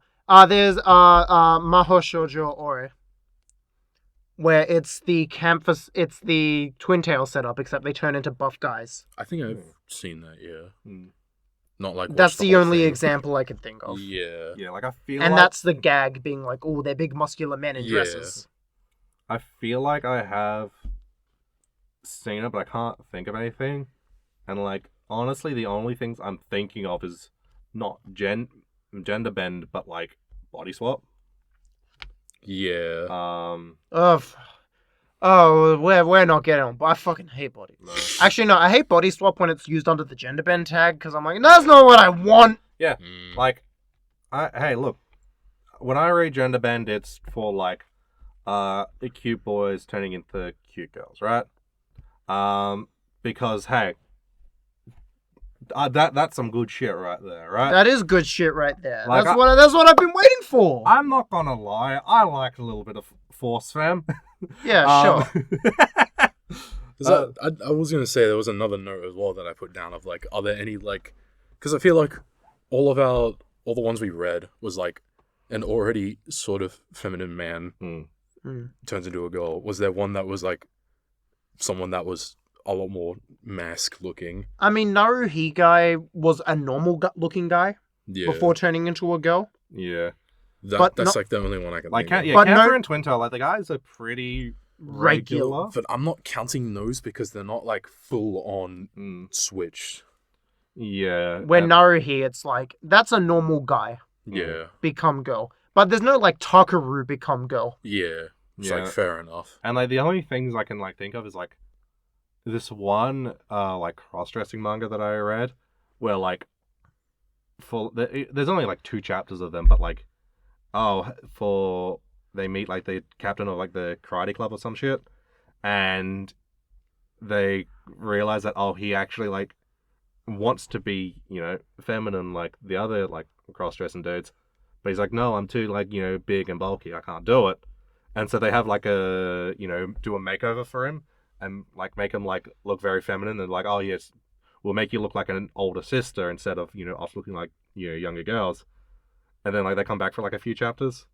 So like there's that. But I can't name any other example. Because the interesting thing is, I think a lot of what I want out of this genre, you get out of the cross-dressing manga genre. Yeah. Where you do get a lot more gender exploration in those. Yeah. But like, even though that's a separate, I guess like that is part of what the cross-dressing fetish is the gender exploration part. Yeah. Because like, because I feel like the TF stuff and like the kind of quote-unquote feminization stuff is like different. Because like, you know, TF, it's like, oh, you're turning into something else. Yeah. Whereas like the cross-dressing stuff, it's like, you are actively changing yourself. You are changing you are on the inside. You're changing, like how you view yourself and like what you are and aren't comfortable with. Which is a whole other like fetish and like whole other interest. So it's like them changing themselves, and then the other side is like the force femme stuff. Yeah, it's like physical. The universe changing. It's like physical change versus like emotional change. Yeah. And like people are into different parts of it. Because like there's genderbender subsets where it's like you decide in the end which path you want to go down. Yeah. What happened to Boku Girl? Boku Girl ends up like that. Naru Hi has that. Yeah. Like halfway through, but still there. Yeah. Where it's like at least there is kind of an internal change. Where the cross-dressing manga, it's always there. I do find it funny because like these cross-dressing characters in anime always like you don't have to change much to make him a trans character. No. Like, God, fucking dress up, darling. You remember that? Which character? The cross-dressing guy. Oh, well, I guess so. No, like that entire backstory, I was like, just say the word trans and nothing else changes and it works. Okay, that makes sense. Like, if you're saying that, sure. But, like, I have no experience of this, obviously. Okay, so like, I'm not going to see. This entire character, it's like, oh, when I was young, my mum and sister wanted someone to hang out with, so they dressed me up. Yeah. I enjoyed that, so I did that myself. I enjoyed it. I had fun time. I started cosplaying like that. I got a girlfriend, and she was against that, told me to throw it all away. Be a normal guy. Don't be like that. And I threw away that girlfriend. And I was like, that could easily be trans. Sure. But then it's like, it's a shonen. I think it's like... I mean, as someone who hasn't, has no experience with the trans experience, there's some of it that I'm like, I don't quite...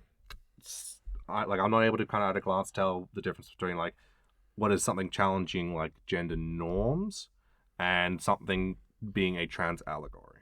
So, like, to me, that kind of reads more of, like... That's gender norms. Like, oh, that's a lot more of, like, oh, I want to, like, be able to be feminine. I don't want to be, like, I don't want to be a guy that...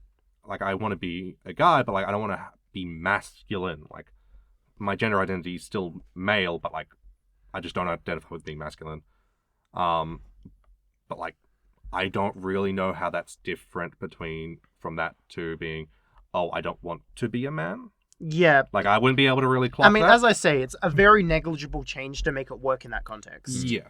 Like, I don't think, it would be, oh, those are so drastically different, you can't, use the same story for both of them. But, like, yeah, I feel like there is some... It's a very common I feel thing. like they, like, while quote-unquote similar, I feel like they are,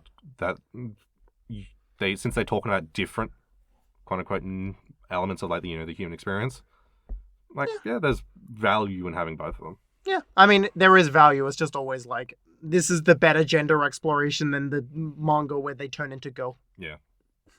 Yeah, like, it's just I think I'm like, does all gender exploration, like, does that usually always end in, like, being, like, transness, or does that not? In some ways, yes.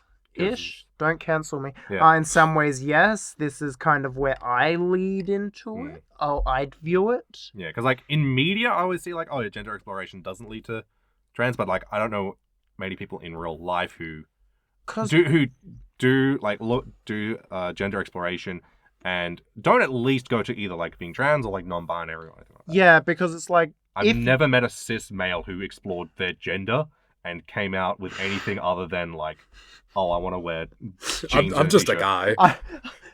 I'm a throwdown with gender. Oh shit, gender got hands. Yeah. But no, it's like, that's the issue where it's like, they want to take a centrist view to stuff like this, where, as you said, 90% of the time they will come out of it being like, you're not comfortable with your gender if you're willing to explore your gender role. If you're comfortable with your gender, you're okay with things being the same. And you're not one to think about it. Sure. But, like... Because wouldn't it be like, oh, I'm comfortable with my gender, I'm comfortable with who I am. And so, like, oh, like, as a cis male, I'm comfortable wearing, like, a dress and women's clothing because I know who I am, and that doesn't challenge that. That doesn't challenge the fact that I'm a male. Yes, but then we get onto the idea, like, what makes gendered clothing other than what society states it to be? Because then we're going into the abstract, nothing has meaning type of explanation where I'm like, I dislike the gendered nature of clothing in general. I feel like clothing shouldn't be inherently gendered. That is just a expectation that the man puts on us. Yeah. That limits people. Yeah. Women have kind of been able to kind of, like... Women have been able to subvert that. Subvert that, like, ever since they overturned the law where women weren't allowed to wear pants. So, like, That was a law? Yeah, women were legally weren't allowed to wear pants. But yeah, it's like, you have that issue where it's like, but then it's like, yes, you wear dress, but then that's not really gender exploration, that's fashion exploration. Gender exploration is how I present myself to the world. Where fashion exploration is, I present myself the same, but I wear this now. Right. Because, like, if we talk about fashion exploration, I'm the black wearer of the group. I got that goth shit on sometimes. But it's like my fashion exploration would change if I became the pink wearer of the group. Yeah. But I won't because my personality doesn't fit that. Fair. I'm a Wes Black personality. Doesn't matter. I mean, you sometimes wear like yellow. Yeah. It matches my sunshine personality. Oh, I thought it was because it was piss. No, I made this joke at work and everyone laughed and I felt very self-conscious.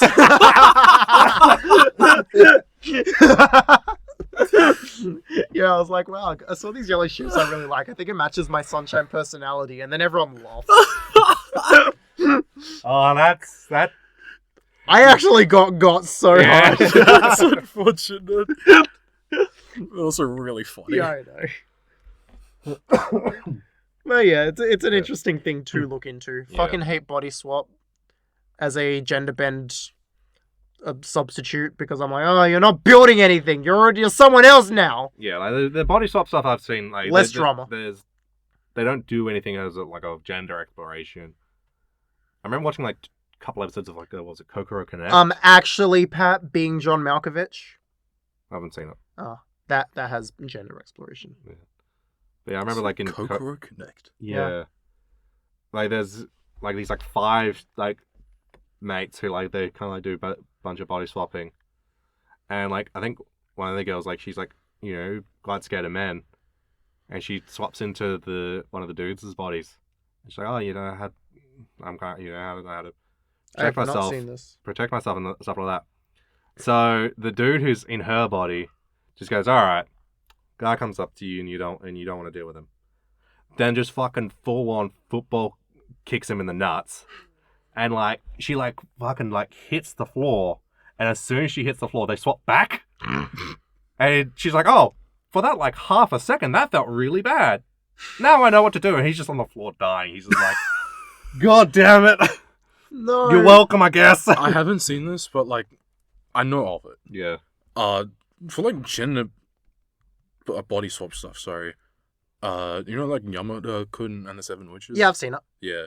I watched that on Crunchyroll ages ago, and they had a bit of that. I can't really remember what the anime was. That one's fun. I remember it being a funny anime.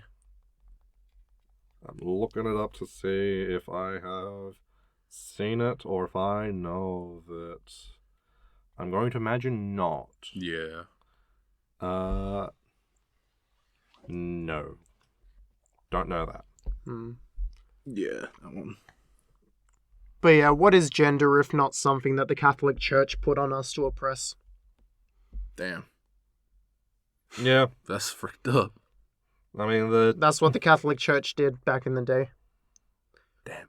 Yeah, they invented gender, they invented sexuality. They killed cultures.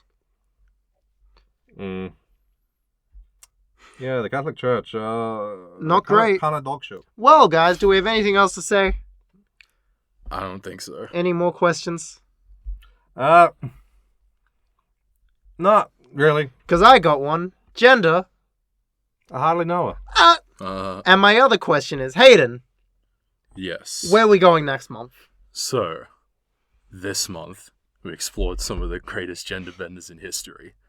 So next month, we're going to explore the greatest gender bender of today. Next month is Onemai. Pat is done for! Fuck!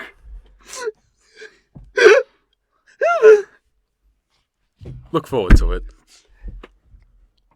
Pat, do you have anything to say? Why? Because it was shorter. I guess. Yeah, I was like, I want to do something short, and I was like, well, I'm tossing up Love Live, which one season of a Love Live would be short, but if I do Sunshine, then I'll want to do School Idol projects, so that'll double the length. Then my mind went to Darling in the Franxx, and then Liz complained and said I should do Gurren Lagann with it. And I was like, yeah, because I want to make you watch the movies. Yeah. And I want to talk about Gurren Lagann, but on it. Yeah, we on can itself. do that later. Yeah. I don't want to do Darling in the Franxx, but as long as Well, Gurren we're Lagann's going with it. to If Gurren eventually. Lagann's with it, at least I have something fun to look And, at. and then my mind went to Onemai. Liz, I said to you last night, I'm like, I don't know what Hayden's going to pick, and I don't want to ask him just in case it's a bit. I'm glad I didn't ask you. Yeah. And we are the gay team, and you are exiting the gay zone.